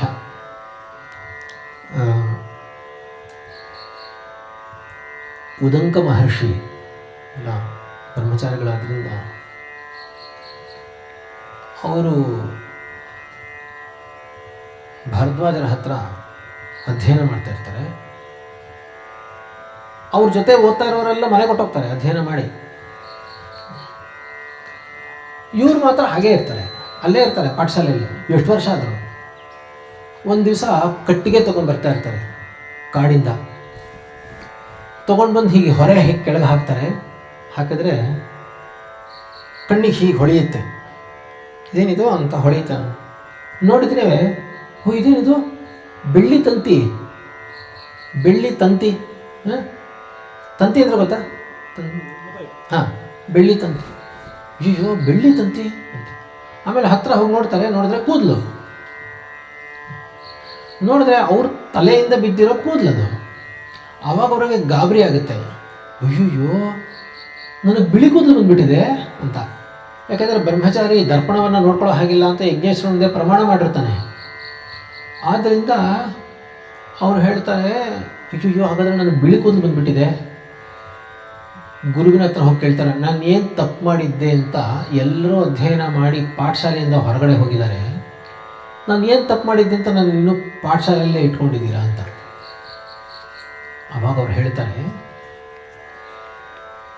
ನಿನ್ನಷ್ಟು ಪರಿಶುದ್ಧವಾಗಿ ಯಾರೂ ಇಲ್ಲ, ಆದ್ದರಿಂದ ಗುರುಸೇವೆಯನ್ನು ನೀನು ಅವಿಚ್ಛಿನ್ನವಾಗಿ ಯಾವುದೇ ಕಪಟವಿಲ್ಲದೆ ನೈಜಿಕವಾಗಿ ಮಾಡಿದೆಯಾ. ಆದ್ದರಿಂದ ನಿನಗೆ ಆ ತಪಸ್ಸಿನ ಒಂದು ಅಧ್ಯಯನ ಮಾಡಿರುವಂತಹ ಒಂದು ತಪಸ್ಸಿನ ಫಲವಾಗಿ ಸದಾಕಾಲ ನೀನು ಯೌವನದಿಂದ ಇರುವಂತಹ ನಾನು ಆಶೀರ್ವಾದ ಮಾಡ್ತೀನಿ ಅಂತ ಅವನಿಗೆ ಸದಾಕಾಲ ಯೌವನವನ್ನು ಅವನಿಗೆ ಪ್ರಸಾದವನ್ನು ಕೊಡ್ತಾರೆ.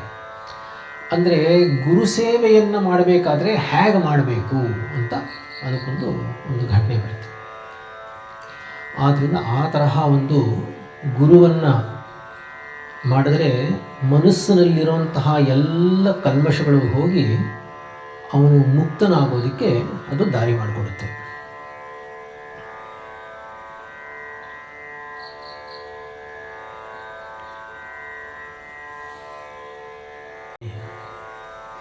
ಅವನ ಹತ್ರ ಹೋಗಿ ಉಪದೇಶಕ್ಕೆ ಅಂತ ಕೂತಾಗ ಅವನು ಏನು ಮಾಡ್ತಾನೆ ಅಂದರೆ,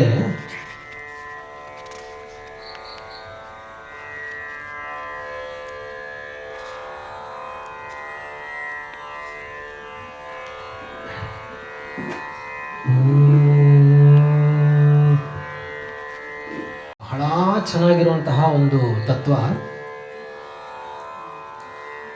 ನಮ್ಮ ತಾತ ಅವರೆಲ್ಲ ಹೇಳೋರು, ಈ ಒಂದು ತತ್ವವನ್ನು ನಾನು ಹೇಗಾದರೂ ಮಾಡಿ ಕಂಠಸ್ಥ ಮಾಡಿ ಮನಸ್ಸಿನಲ್ಲೇ ಚಿಂತನೆ ಮಾಡಿದರೆ ಸಾಕು, ಅವನ ಜನ್ಮ ಸಾರ್ಥಕ ಆಗೋಗುತ್ತೆ ಅಂತ ಹೇಳೋರು.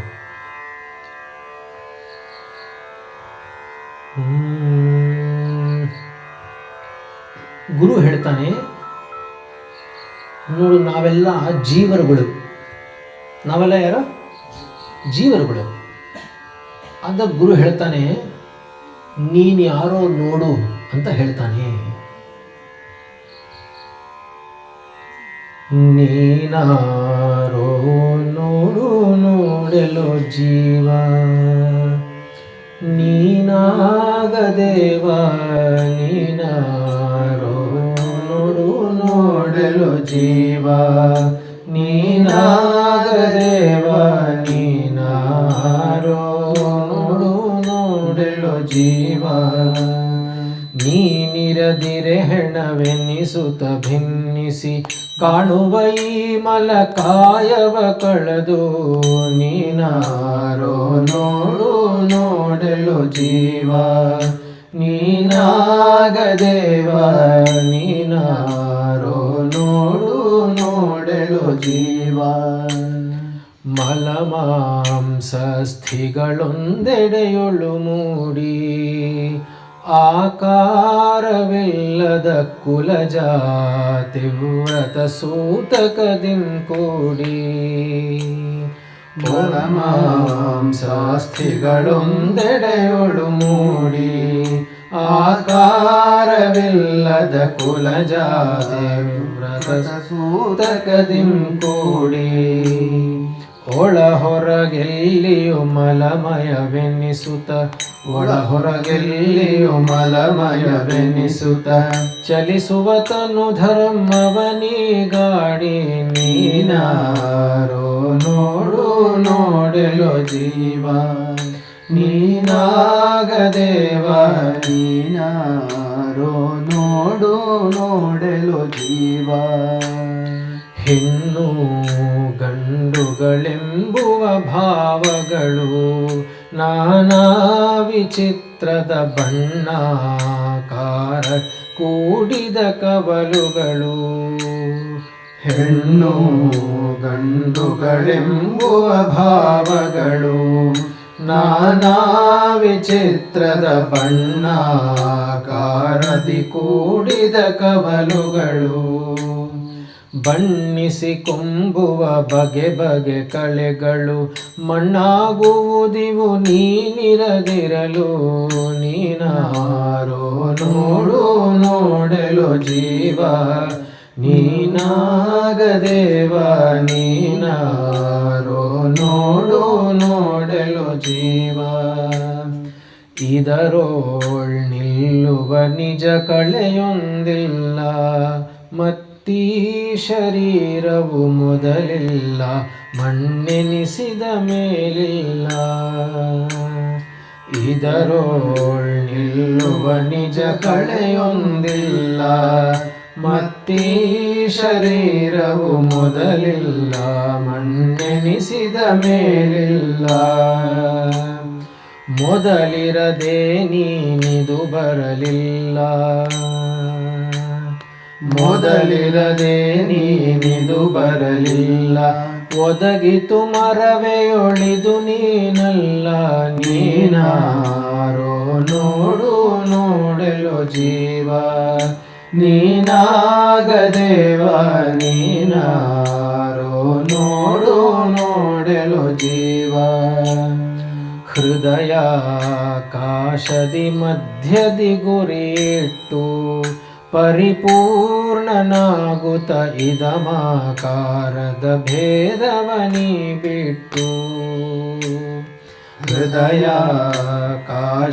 ಮಧ್ಯದಿ ಗುರಿಯಿಟ್ಟು ಪರಿಪೂರ್ಣನಾಗುತ್ತ ಇದಮಾಕಾರದ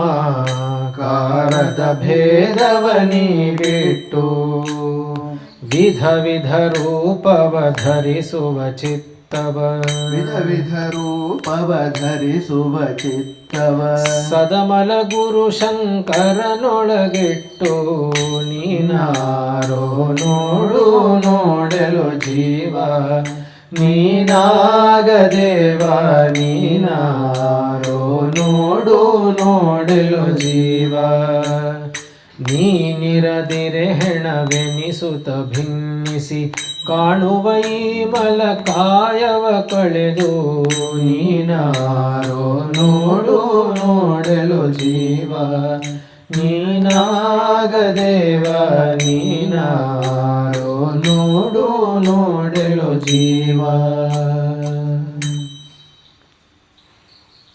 ಇದು ಇಡೀ ವೇದಾಂತ ಶಾಸ್ತ್ರದಲ್ಲಿ ಹೇಳಿರುವಂತಹ ಒಂದು ಸಾಧನಾ ಮಾರ್ಗ ಏನಿದೆಯಲ್ಲ, ಪ್ರತಿಯೊಬ್ಬ ಮನುಷ್ಯನೂ ಕೂಡ ಏನನ್ನು ಅವನು ನೋಡಬೇಕು, ಅದರಿಂದ ಅವನು ಏನು ಕಲಿಬೇಕು, ಏನನ್ನು ಮನನ ಮಾಡಬೇಕು, ಮತ್ತೆ ಮತ್ತೆ ಮತ್ತೆ ಮೆಲುಕು ಹಾಕ್ತಾ ಇರಬೇಕು ಅಂತ ಏನು ಹೇಳ್ತಾ ಇದ್ದಾರೆ ಅಂದರೆ, ನೀನು ಯಾರೋ ನೋಡು. ನೀನು ನಿಜವಾಗಲೂ ಯಾರೋ ಅಂತಗನ ನೋಡ್ತಾ ಹೋದರೆ ಆಗ ನೀನೇ ಆ ದೇವನಾಗ್ತೀಯ, ಅಂದರೆ ನೀನೇ ಪರಮಾತ್ಮನೇ ಆಗ್ತೀಯ ಅಂತ ಹೇಳ್ತಾ ಇದ್ದಾರೆ. ಹೇಗೆ ಅವ್ರು ಹೇಳ್ತಾ ಇದ್ದಾರೆ, ಮಲಮಾಂಸಸ್ಥಿಗಳೊಂದೆಡೆಯೊಳು ಮೂಡಿ ಆಕಾರವಿಲ್ಲದ ಕುಲಜಾತಿ ವ್ರತ ಸೂತಕದಿಂ ಕೂಡಿ ಒಳ ಹೊರಗೆಲ್ಲಿಯೂ ಮಲಮಯವೆನಿಸುತ್ತ ಚಲಿಸುವ ತನುಧರ್ಮವ ನೀಗಾಡಿ. ನೋಡಿ, ಸಾಧಾರಣವಾಗಿ ಹುಟ್ಟುತ್ತೆ ಮಗು, ಬೆಳೆಯುತ್ತೆ, ಯೌವನ ಪಡೆಯುತ್ತೆ, ಶರೀರ ಬೆಳೀತಾ ಹೋಗುತ್ತೆ. ಯಾರೋ ಒಬ್ಬನ ಹೆಸರು ಇರುತ್ತೆ ಅವರಿಗೆ, ವೆಂಕಟಪ್ಪ ಅಂತ ಒಂದು ಹೆಸರು. ಅವರು ಯಾರೋ ಬಂದು ಹೇಳ್ತಾರೆ, ನೋಡ್ರಿ ವೆಂಕಟಪ್ಪ ಅಂತಿದ್ದಾರಲ್ಲ ಅವ್ರು ಹೋಗ್ಬಿಟ್ರಂತೆ ಅಂತಾರೆ. ಹೋಗ್ಬಿಟ್ರು ಅಂದರೆ ಯಾರೋ ಕೂಡ ನೋಡೋಕ್ಕೆ ಹೋದಾಗ ಏನ್ರಿ ನೀವು ಸುಳ್ಳು ಹೇಳ್ತಾ ಇದ್ದೀರಾ, ವೆಂಕಟಪ್ಪ ಇಲ್ಲೇ ಇದ್ದಾರೆ ಅಂತ ಯಾರೂ ಹೇಳಲ್ಲ. ಯಾಕೆಂದರೆ ಯಾವುದನ್ನಿಟ್ಕೊಂಡು ಅವರು ವೆಂಕಟಪ್ಪ ಅಂತ ಕರೀತಾ ಇದ್ರೋ ಆ ಚಲನವಲನೆಗಳು, ಆ ಕ್ರಿಯೆ, ಆ ಚೈತನ್ಯ ಇತ್ಯಾದಿಗಳು ಯಾವುದೂ ಅಲ್ಲಿ ಕಾಣ್ತಾ ಇಲ್ಲ. ಅಂದರೆ ಅರ್ಥ ವೆಂಕಟಪ್ಪ ಹೋಗೋದಕ್ಕೆ 5 ನಿಮಿಷ ಮುಂಚೆ ಅವ್ರ ಹತ್ರ ಮಾತಾಡಿದವ್ರು ಹೇಳ್ತಾರೆ, ಏನು ಹೇಳ್ತಾರೆ ಅಂದರೆ, ನನ್ನ ಸಮಯ ಬಂತು, ನಾನು ಹೋಗ್ತೀನಿ, ನಾನು ಹೊರಟೆ ಅಂತ ಹೇಳಿದ್ದನ್ನು ಕೇಳ್ತೀವಿ. ಹೇಗೆ ಹೇಳಿದ್ರು? ಇವಾಗ ಅವ್ರಿಗೆ ಗೊತ್ತಿಲ್ವಾ ಆ ಶರೀರ ನನಗೂ ಬೇರೆ ಇದೆ ಅಂತ ಅವ್ರಿಗೂ ಗೊತ್ತು. ನಾವು ಯಾವಾಗ ಅದ್ರ ಬಗ್ಗೆ ತಿಳ್ಕೊತೀವಿ ಅಂದರೆ ಹೋಗೋ 5 ನಿಮಿಷಕ್ಕೆ ಮುಂಚೆ ಯೋಚನೆ ಮಾಡ್ತೀವಿ. ಅದನ್ನೇ ಸ್ವಲ್ಪ ಮುಂಚೆ ಯೋಚನೆ ಮಾಡಿ ಅಂತ ಇದ್ದಾರೆ ಶಿವರಾಮ ಶಾಸ್ತ್ರಿಗಳು. ಆಗಾಗ ನಾವೇನು ತಿಳ್ಕೋಬೇಕು ಅಂದರೆ, ಈ ಶರೀರ ಏನು ಇದೆಯಲ್ಲ, ಇದು ಒಂದಲ್ಲ ಒಂದು ದಿವಸ ಮಣ್ಣಿಗೆ ಸೇರೋದೇನೆ. ನಾನು ಇದ್ದೀನಿ, ಈ ಶರೀರ ಬಿಟ್ಟು ಹೋಗ್ತೀನಿ ಅಂದರೆ ಎಲ್ಲಿಗೋ ಹೋಗ್ತೀನಿ, ಎಲ್ಲೋ ಇರ್ತೀನಿ, ಆಮೇಲೆ ಇನ್ನೊಂದು ಶರೀರ ಪಡ್ಕೊಂಡು ಬರ್ತೀನಿ. ಅಲ್ಲಿಗೆ ಬಂದಿದ್ದು ಹೋಗಿದ್ದು ಯಾವುದು? ನಾಶವಾಗಿದ್ದು ಯಾವುದು? ಶರೀರ.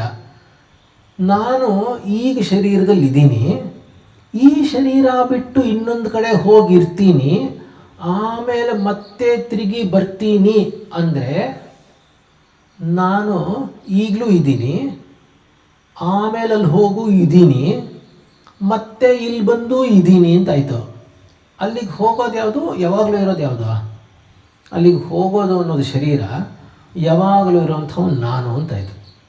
ಅಂದರೆ ಈ ಅಂಗಿ ಬಿಚ್ಚಿ ಇನ್ನೊಂದು ಅಂಗಿ ಹಾಕೋತೀವಲ್ಲ, ಹಾಗೆ ಅಷ್ಟೇ ಅದಕ್ಕೆ ಬೆಲೆ. ಅದರಿಂದ ಹೇಳ್ತಾ ಇದ್ದಾರೆ, ಇದೆಲ್ಲ ಹೋಗುತ್ತೆ, ನೀನಿದೆಯಾ ಅಂತ ಇದು ಬಂದಿದೆ. ಜೀವನು ಇದಾನೆ ಅನ್ನೋದಕ್ಕೋಸ್ಕರ ಈ ಶರೀರ ಬಂದಿದೆಯೇ ವಿನಃ ಬೇರೆ ಯಾವುದಕ್ಕೋಸ್ಕರನೂ ಅಲ್ಲ. ಆದ್ದರಿಂದ ನೀನು ಇದು ಅಂತ ತಿಳಿದು ಭ್ರಾಂತಿ ಪಡಬೇಡ. ನೀನು ಯಾವಾಗಲೂ ಇರೋಂಥವನು ಅನ್ನೋದನ್ನು ಚೆನ್ನಾಗಿ ಮನದಟ್ಟು ಮಾಡಿಕೋ ಅಂತ ಹೇಳ್ತಾ ಇದ್ದಾರೆ. ಸಂಸಾರ ಇದೊಂದು ತುಂಬ ವಿಚಿತ್ರವಾಗಿರುವಂತಹ ವಿಷಯ. ಇದು ಗಾಬರಿ ಪಡುವಂಥ ವಿಷಯ ಅಲ್ಲ, ಆದರೂ ತಿಳುವಳಿಕೆ ಬರಬೇಕು ಅನ್ನೋಂತಹ ವಿಷಯ. ನಿಜವಾಗಲೂ ಇರೋಂಥದ್ದು ಯಾವುದು, ಭ್ರಮೆಯಲ್ಲಿರೋಂಥದ್ದು ಯಾವುದು ಅಂತ ಅಲ್ಲ. ನೋಡಿ, ಇವಾಗ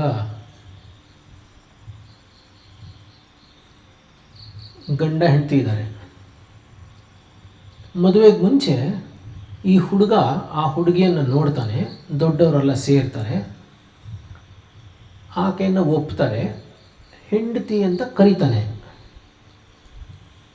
ಈಗ ಆ ಗಂಡ ಹೆಂಡತಿಗೆ ಮಕ್ಕಳಾಗ್ತಾರೆ. ಈಗ ಯೋಚನೆ ಮಾಡಿ, ಆಕೆ ಹೆಂಡತಿಯೂ ಹೌದು, ಅಮ್ಮನೂ ಹೌದು, ತಂಗಿಯೂ ಹೌದು, ಅಕ್ಕನೂ ಹೌದು, ಮಗಳೂ ಹೌದು, ಚಿಕ್ಕಮ್ಮನೂ ಹೌದು. ಸ್ವಲ್ಪ ಯೋಚನೆ ಮಾಡಿ, ಹೆಂಡತಿ ಅನ್ನೋದು ಎಲ್ಲಿದ್ದಾಳೆ ಅಂತ ಹೇಳಿ. ಎಲ್ಲಿದ್ದಾಳೆ?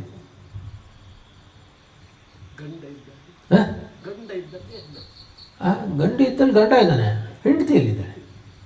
ಹೆಂಡತಿ ಅನ್ನೋದು ಎಲ್ಲಿದೆ ಹೇಳಿ. 1 ನಿಮಿಷ ಯೋಚನೆ ಮಾಡಿ ಹೇಳಿದ್ರೂ ಪರವಾಗಿಲ್ಲ.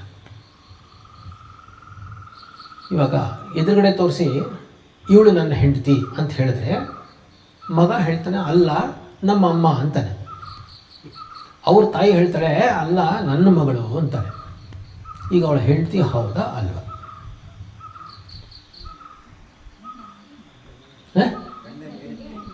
ಏನಂದ್ರೆ ಗಂಡನಿಗೆ ಹೆಂಡತಿ. ಸರಿ, ಇವಾಗ ಕರೆದಾಗ ಬರೋದು ಯಾವುದು? ಶರೀರ ಬರುತ್ತೆ. ಹೆಂಡತಿನ ತೋರಿಸಿ ಅಂದಾಗ ಶರೀರ ಅಂತ ತೋರಿಸ್ತಾನೆ. ಅದೇ ಒಂದೇ ಶರೀರ, ಬದಲಾಗದೇ ಇರೋ ಶರೀರ ತಂಗಿನೂ ಆಗಿದ್ದಾಳಲ್ಲ. ಹಾಗಾದರೆ ಇನ್ಯಾರಿಗೋ ತಂಗಿ ಅಂದರೆ ವಸ್ತು ಒಂದೇ ತರಹ ಇದ್ದರೂ ಬೇರೆ ಬೇರೆ ಹೇಗಾಗುತ್ತೆ ಅಂತ ಪ್ರಶ್ನೆ. ಗೊತ್ತಾಯ್ತಾ ನಿಮಗೆ? ಪ್ರಶ್ನೆ ಅರ್ಥ ಆಯ್ತಾ? ಹಾಗಾದರೆ ಆ ಹೆಂಡತಿ ಅನ್ನೋದು ಎಲ್ಲಿದ್ದಾಳೆ? ಹಾಗಾದರೆ ನಿಜವಾಗ್ಲೂ ಅಲ್ಲಿದ್ದಾಳ ಹೆಂಡತಿ ಅಂತ? ನೋಡಿದವ್ರು ಯಾರು ನೀವು? ಹಾಂ, ಗಂಡ. ಅದೇ ಅಂದರೆ ಗಂಡನಿಗೆ ಆ ಸ್ತ್ರೀ ಶರೀರದಲ್ಲಿ ಹೆಂಡತಿ ಅನ್ನೋದೊಂದು ಕಲ್ಪನೆ ಆಯಿತು. ಹೌದಲ್ವಾ? ಯಾಕೆಂದರೆ ಆ ಸ್ತ್ರೀ ಶರೀರದಲ್ಲಿ ಏನು ವ್ಯತ್ಯಾಸ ಆಗಲಿಲ್ಲ, ಸ್ತ್ರೀ ಶರೀರ ಹಾಗೇ ಇದೆ. ಇವನ ತಲೆಯಲ್ಲಿ ಹೆಂಡತಿ ಅನ್ನೋ ಒಂದು ಭಾವನೆ ಬಂತು. ಹೌದಲ್ವಾ? ಹೌದಲ್ವಾ? ಆದ್ದರಿಂದ ನೋಡಿ, ಯಾತಕ್ಕೆ ಅಂತ ನೋಡಿ, ವ್ಯವಹಾರದಲ್ಲಿ ಹಾಗೇ ಗಮನಿಸಿ. ಅದೇ ಗೃಹಸ್ಥನಿಗೆ ಯಾಜ್ಞವಲ್ಕ್ಯರುವಂಥವರಿಗೆ ಯಜ್ಞಾದಿಗಳನ್ನೆಲ್ಲ ಮುಗಿಸಿ ಎಲ್ಲ ಮಾಡಿ ಒಂದು ಸಲ ಯಾವಾಗಲೂ ವಿರಕ್ತರಾಗ್ತಾರೆ. ಅಂದರೆ ಸಂಪೂರ್ಣವಾಗಿ ವೈರಾಗ್ಯ ಬರುತ್ತೆ. ವೈರಾಗ್ಯ ಬಂದಾಗ ಹೆಂಡತಿ ಮೇಲೆ ಮೋಹ ಇರುತ್ತೋ ಹೊಟ್ಟೋಗುತ್ತಾ? ಹೇಳಿ, ಹೊರಟೋಗುತ್ತೆ. ಇವಾಗ ಹೊರಟೋಗುತ್ತೆ ಅಂದಾಗ ಹೆಂಡ್ತಿನೇ ಹೊರಟೋಗ್ಬಿಡ್ತಾಳೋ? ಹೆಂಡತಿ ಅನ್ನೋಂತಹ ಕಲ್ಪನೆ ಏನಿತ್ತು ನನ್ನ ಮನಸ್ಸಿನಲ್ಲಿ ಅದು ಹೊರಟೋಗುತ್ತೋ? ಹಾಂ, ಅಂದರೆ ಮನಸ್ಸಿನಲ್ಲಿ ಯಾರು ನನ್ನ ಹೆಂಡತಿ ಅಂತಿತ್ತೋ ಅದು ಹೊರಟೋಗುತ್ತೆ. ಎದುರುಗಡೆ ಬಂದಾಗಲೂ ಕೂಡ ಆಕೆ ಎಲ್ಲರಂತೆ ಹಾಗೇ ಇರ್ತಾಳೆ ವಿನಃ ಮೋಹ ಇರೋದಿಲ್ಲ. ಅಂದರೆ ಸ್ತ್ರೀ ಶರೀರದಲ್ಲಿ ನಾನು ಈಕೆ ನನ್ನ ಹೆಂಡತಿ ಅಂತ ನಾನು ಕಲ್ಪಿಸ್ಕೊಂಡೆ. ಕೇವಲ ಕಲ್ಪನೆಯಿಂದ ಇಡೀ ಸಂಸಾರದ ಜಗತ್ತೇ ನಡೀತಾ ಇದೆ, ಒಂದು ವ್ಯವಹಾರ ನಡೀತಾ ಇದೆ. ಆದ್ದರಿಂದ ಹೇಳ್ತಾರೆ, ಹೆಣ್ಣು ಗಂಡುಗಳೆಂಬುವ ಭಾವಗಳು ನಾನಾ ವಿಚಿತ್ರದ ಬಣ್ಣಾಕಾರದ ಕೂಡಿದ ಕವಲುಗಳು, ಬಣ್ಣಿಸಿಕೊಂಬುವ ಬಗೆ ಬಗೆ ಕಲೆಗಳು ಮಣ್ಣಾಗುವುದಿವು ನೀನಿರದಿರಲು ಅಂತಾರೆ. ಅಂದರೆ ಇದೆಲ್ಲ ಯಾತಕ್ಕಿದೆ ಅಂದರೆ ನೀನು ಒಳಗಡೆ ಇರುವಂಥ ನೀನು ಇದೆಯಾ, ಆದ್ದರಿಂದ ಇದಿದೆ. ಗೊತ್ತಾಗ್ತಾ ಇದೆಯಲ್ಲ? ಆದ್ದರಿಂದ ಏನು ಮಾಡಬೇಕು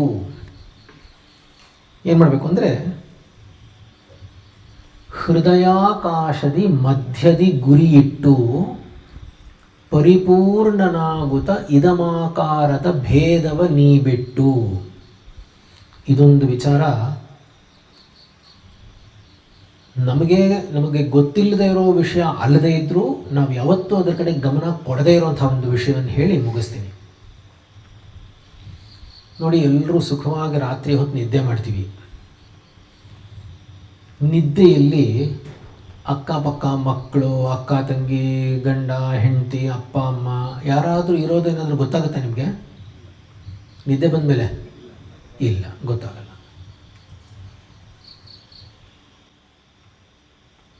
ಎಬ್ಸಿದ್ರು ಕೂಡ ಹೇಳೋದಿಲ್ಲ, ಅಷ್ಟು ನಿದ್ದೆ ಬಂದಿರುತ್ತೆ. ಬೆಳಿಗ್ಗೆ ಇದ್ದಾಗ ಕೇಳ್ತಾರೆ, ಏನ್ರಿ ನಿಮ್ಮ ಮನೆಗೆ ಬಂದು ಎಷ್ಟು ಕರೆದು ಹೇಳಲೇ ಇಲ್ಲ ನೀವು? ಅದೇನೋಪ್ಪ ಮಲಗಿದ್ದಷ್ಟೇ ಗೊತ್ತು, ಎಚ್ಚರಿಕೆ ಕೂಡ ಇಲ್ಲ. ಹೇಗಿತ್ತು ಅಂದರೆ, ಅಬ್ಬಾ ಎಂಥ ಸುಖವಾಗಿರುವಂಥ ನಿದ್ದೆ ಅಂತ ಹೇಳ್ತೀವಿ. ಈ ಸುಖವಾಗಿರುವಂತಹ ನಿದ್ದೆ ಅನ್ನೋದನ್ನು ಒಬ್ರನ್ನೊಬ್ರು ಕೇಳಿ ತಿಳ್ಕೊತೀರಾ? ಯಾರತ್ರ ಅವತ್ತಾದರೂ ಕೇಳಿದ್ದೀರಾ?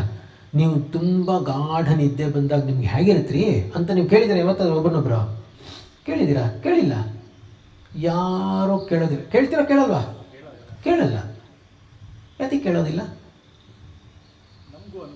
ಹಾಂ, ಅಂದರೆ ನಿಮ್ಮ ಅನುಭವ ಮತ್ತು ಇನ್ನೊಬ್ಬರ ಅನುಭವ ಎರಡೂ ಕೂಡ ಒಂದೇ. ಯಾವತ್ತಾದರೂ ಈ ಸೃಷ್ಟಿಯಲ್ಲಿ ನೀವು ತಿಂದಿರೋ ಜಿಲೇಬಿ, ಅವ್ರು ತಿಂದಿರೋ ಜಾಮೂನು ಎರಡೂ ಒಂದೇ ಥರ ಸುಖ ಕೊಡುತ್ತೆ ಅಂತ ಗೊತ್ತಾ ನಿಮಗೆ? ಏನು ಮಾಡಿದ್ರೂ ಆಗಲ್ಲ. ಏನು ಮಾಡಿದ್ರೂ ಆಗಲ್ಲ. ಒಂದೇ ವಸ್ತು ಇಬ್ಬರು ತಿಂದರೆ ಒಂದೇ ತರಹ ಸುಖ ಸಿಗುತ್ತೆ ಅನ್ನೋದಿಲ್ಲ. ಸಿಗುತ್ತೋ ಇಲ್ವಾ? ಸಿಗಲ್ಲ. ಆದರೆ ಈ ಸುಖ ಮಾತ್ರ ನಾವು ಯಾರನ್ನೂ ಕೇಳಲ್ಲ. ಪಕ್ಕದವ್ರನ್ನ ಕೇಳ್ತೀವಿ, ಏನ್ರಿ ಅವರು ಜಿಲೇಬಿ ಹಾಕಿದ್ರಲ್ಲ ನಿಮ್ಗೇನು ಅನ್ನಿಸ್ತು ಅಂತ ಕೇಳ್ತೀವಿ. ನಿನ್ನೆ ರಾತ್ರಿ ನಿದ್ದೆ ಮಾಡಿದ್ರಲ್ಲ, ಆ ನಿದ್ದೆ ಬಂತಲ್ಲ ಸುಖವಾಗಿ, ಹೇಗಿತ್ರಿ ಅಂತ ಕೇಳ್ತೀವ? ಅದು ಮಾತ್ರ ಕೇಳಲ್ಲ. ಅದೊಂದು ಕೇಳಲ್ಲ. ಹೌದಾ? ನೋಡಿ, ಶರೀರದ ಮೇಲೆ ಸೊಳ್ಳೆ ಕಚ್ಚಿದ್ರು, ತಿಗಣೆ ಕಚ್ಚಿದ್ರು, ಹಾವು ಹರಿದ್ರೂ ಕೂಡ ನಮಗೇನು ಗೊತ್ತಾಗಲ್ಲ. ಗೊತ್ತಾಗಲ್ವಾ? ಗೊತ್ತಾಗಲ್ಲ. ಅಲ್ಲಿಗೆ ಬೆಳಿಗ್ಗೆ ಹೊತ್ತು ಒಂದು ಸೊಳ್ಳೆ ಕೂತ್ಕೊಂಡ್ರೆ ನನಗೆ ಗೊತ್ತಿಲ್ಲದ ಕೈ ಹೀಗೆ ಹೋಗ್ಬಿಡುತ್ತೆ. ಅದೇ ಗಾಢ ನಿದ್ದೆಯಲ್ಲಿ ಏನಾದರೂ ಕೂಡ ನನ್ನ ಪರಿವೇ ಇಲ್ಲ. ಆದರೆ ನಾನು ಸುಖವಾಗಿದ್ದೇನೋ ಇಲ್ವಾ? ತಮಾಷೆ ನೋಡಿ. ಅಲ್ಲಿ ಗಾಢ ನಿದ್ದೆಯಲ್ಲಿ ಗಮನ ಕೊಡಿ. ಗಾಢ ನಿದ್ದೆಯಲ್ಲಿ ನಿಮ್ಮ ಜೊತೆ ನಿಮ್ಮ ಗಂಡನೋ ಹೆಂಡ್ತಿನೋ ಅಪ್ಪ ಅಮ್ಮ ಅಕ್ಕ ತಂಗಿ ಸ್ನೇಹಿತರು ಯಾರಾದರೂ ಇದ್ದಾರ ಅಲ್ಲಿ? ಪ್ರಪಂಚವೇ ಇಲ್ಲ, ಏನೂ ಇಲ್ಲ. ಅಲ್ಲಿಗೆ ಯಾರೂ ಇಲ್ಲದೆ ಇದ್ದರೂ ನೀವಿದ್ದೀರೋ ಇಲ್ವಾ? ಸುಖ ಯಾರದ್ದು? ನಂದು. ಅಲ್ಲಿಗೆ ನಾನು ಒಬ್ಬನಿದ್ದೀನೋ ಇಬ್ಬರ ಇರೋದು? ಒಬ್ಬನೇ. ಏನಾದರೂ ವ್ಯವಹಾರ ಮಾಡ್ತಾ ಇದ್ದೀನೋ ಇಲ್ವಾ? ಏನೂ ವ್ಯವಹಾರ ಇಲ್ಲ. ನೋಡಿ, ಒಬ್ಬನೇ ಇದ್ದೀನಿ, ನಾನು ಯಾವ ವ್ಯವಹಾರನೂ ಮಾಡ್ತಾ ಇಲ್ಲ, ಯಾವ ಸಂಬಂಧನೂ ಇಲ್ಲ, ಏನೂ ಇಲ್ಲ. ಏನೂ ಇಲ್ಲದೆ ಇದ್ದರೂ ಆನಂದವಾಗಿದ್ದೀನಿ. ಅಲ್ಲಿಗೇನಾಯಿತು? ಆ ಆನಂದ ಯಾರದ್ದು? ನಂದು. ನಾನು ಯಾತಕ್ಕೋಸ್ಕರ ಇನ್ನೊಬ್ಬರನ್ನು ಕೇಳಲ್ಲ ಆ ಸುಖದ ಬಗ್ಗೆ? ಯಾಕೆಂದರೆ ಆನಂದ ಈ ಆನಂದ ಎರಡೂ ಒಂದೇ, ಅದಕ್ಕೆ ಕೇಳಲ್ಲ. ಹೌದಲ್ವಾ? ಸರಿ, ಅಲ್ಲಿಗೆ ಇಲ್ಲಿರೋನು ಅಲ್ಲಿರೋನು ಏನಾಗಿರಬೇಕು? ಒಬ್ಬನೇ ಆಗಿರಬೇಕು. ಅಲ್ಲಿಗೆ ಇಲ್ಲೂ ಅಲ್ಲೂ ಒಬ್ಬನೇ ಅಂದರೆ ಎಲ್ಲ ಕಡೆನೂ ಅವನೇ ಇರಬೇಕು. ಇಲ್ಲಿ ಯಾರಿರೋದು? ಜೋರಾಗಿ ಹೇಳಿ. ನಾನು. ಇವಾಗ ಅಲ್ಲಿರೋದು ಯಾರು? ಅಷ್ಟೇ. ಇಲ್ಲಿರೋದು ನಾನೇ, ಅಲ್ಲಿರೋದು ನಾನೇ, ಎಲ್ಲ ಕಡೆ ಇರುವಂಥದ್ದು ನಾನೇ ಅನ್ನೋದನ್ನು ತಿಳ್ಕೊಂಡ್ರೆ ಆಗ ಮಡಕೆ ಆಗಿದ್ರೂ ಮಣ್ಣೆ, ಇಟ್ಟಿಗೆ ಆಗಿದ್ರೂ ಮಣ್ಣೆ, ಗಣಪತಿ ಮೂರ್ತಿ ಆಗಿದ್ರೂ ಮಣ್ಣೆ.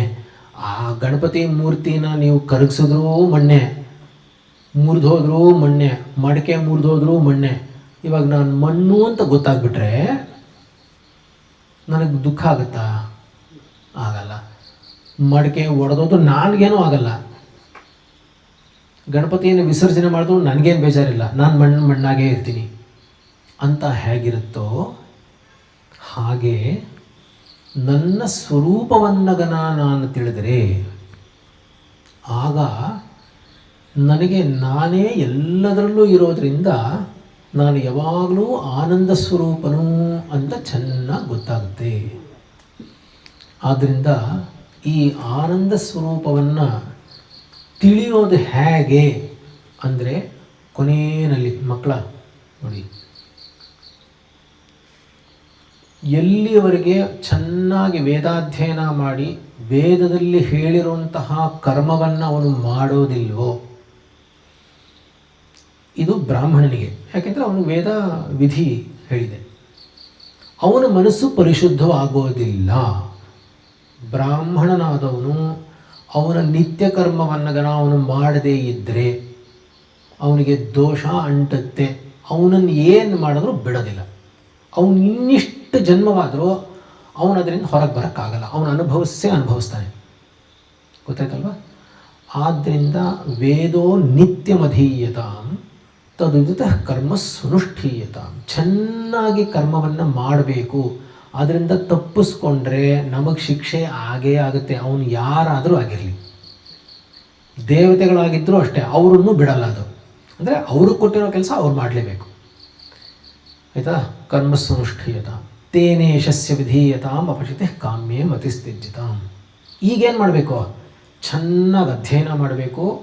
ಯಾರಾದರೂ ಆಗಿರಲಿ, ದೊಡ್ಡವರಾಗಿರಲಿ, ಏನಾಗಿರಲಿ, ಬ್ರಾಹ್ಮಣ ಜನ್ಮ ಅಂತ ಬಂದ ಮೇಲೆ ಎತ್ಕಿಂಚಿತ್ತಾದರೂ ಕೂಡ ನಾನು ರಿಟೈರ್ ಆಗಿಬಿಟ್ಟಿದ್ದೀನಿ, ಮುಂಚೆಯಿಂದ ಮಾಡಿರಲಿಲ್ಲ ಅಂತ ಇದ್ದರೂ ಕೂಡ ಪರವಾಗಿಲ್ಲ, ನಾನು ವೇದಾಧ್ಯಯನವನ್ನು ಮಾಡಿದ್ರೆ ಒಂದು ಹೆಜ್ಜೆ ಮುಂದಕ್ಕೆ ಹೋಗ್ತೀನಿ.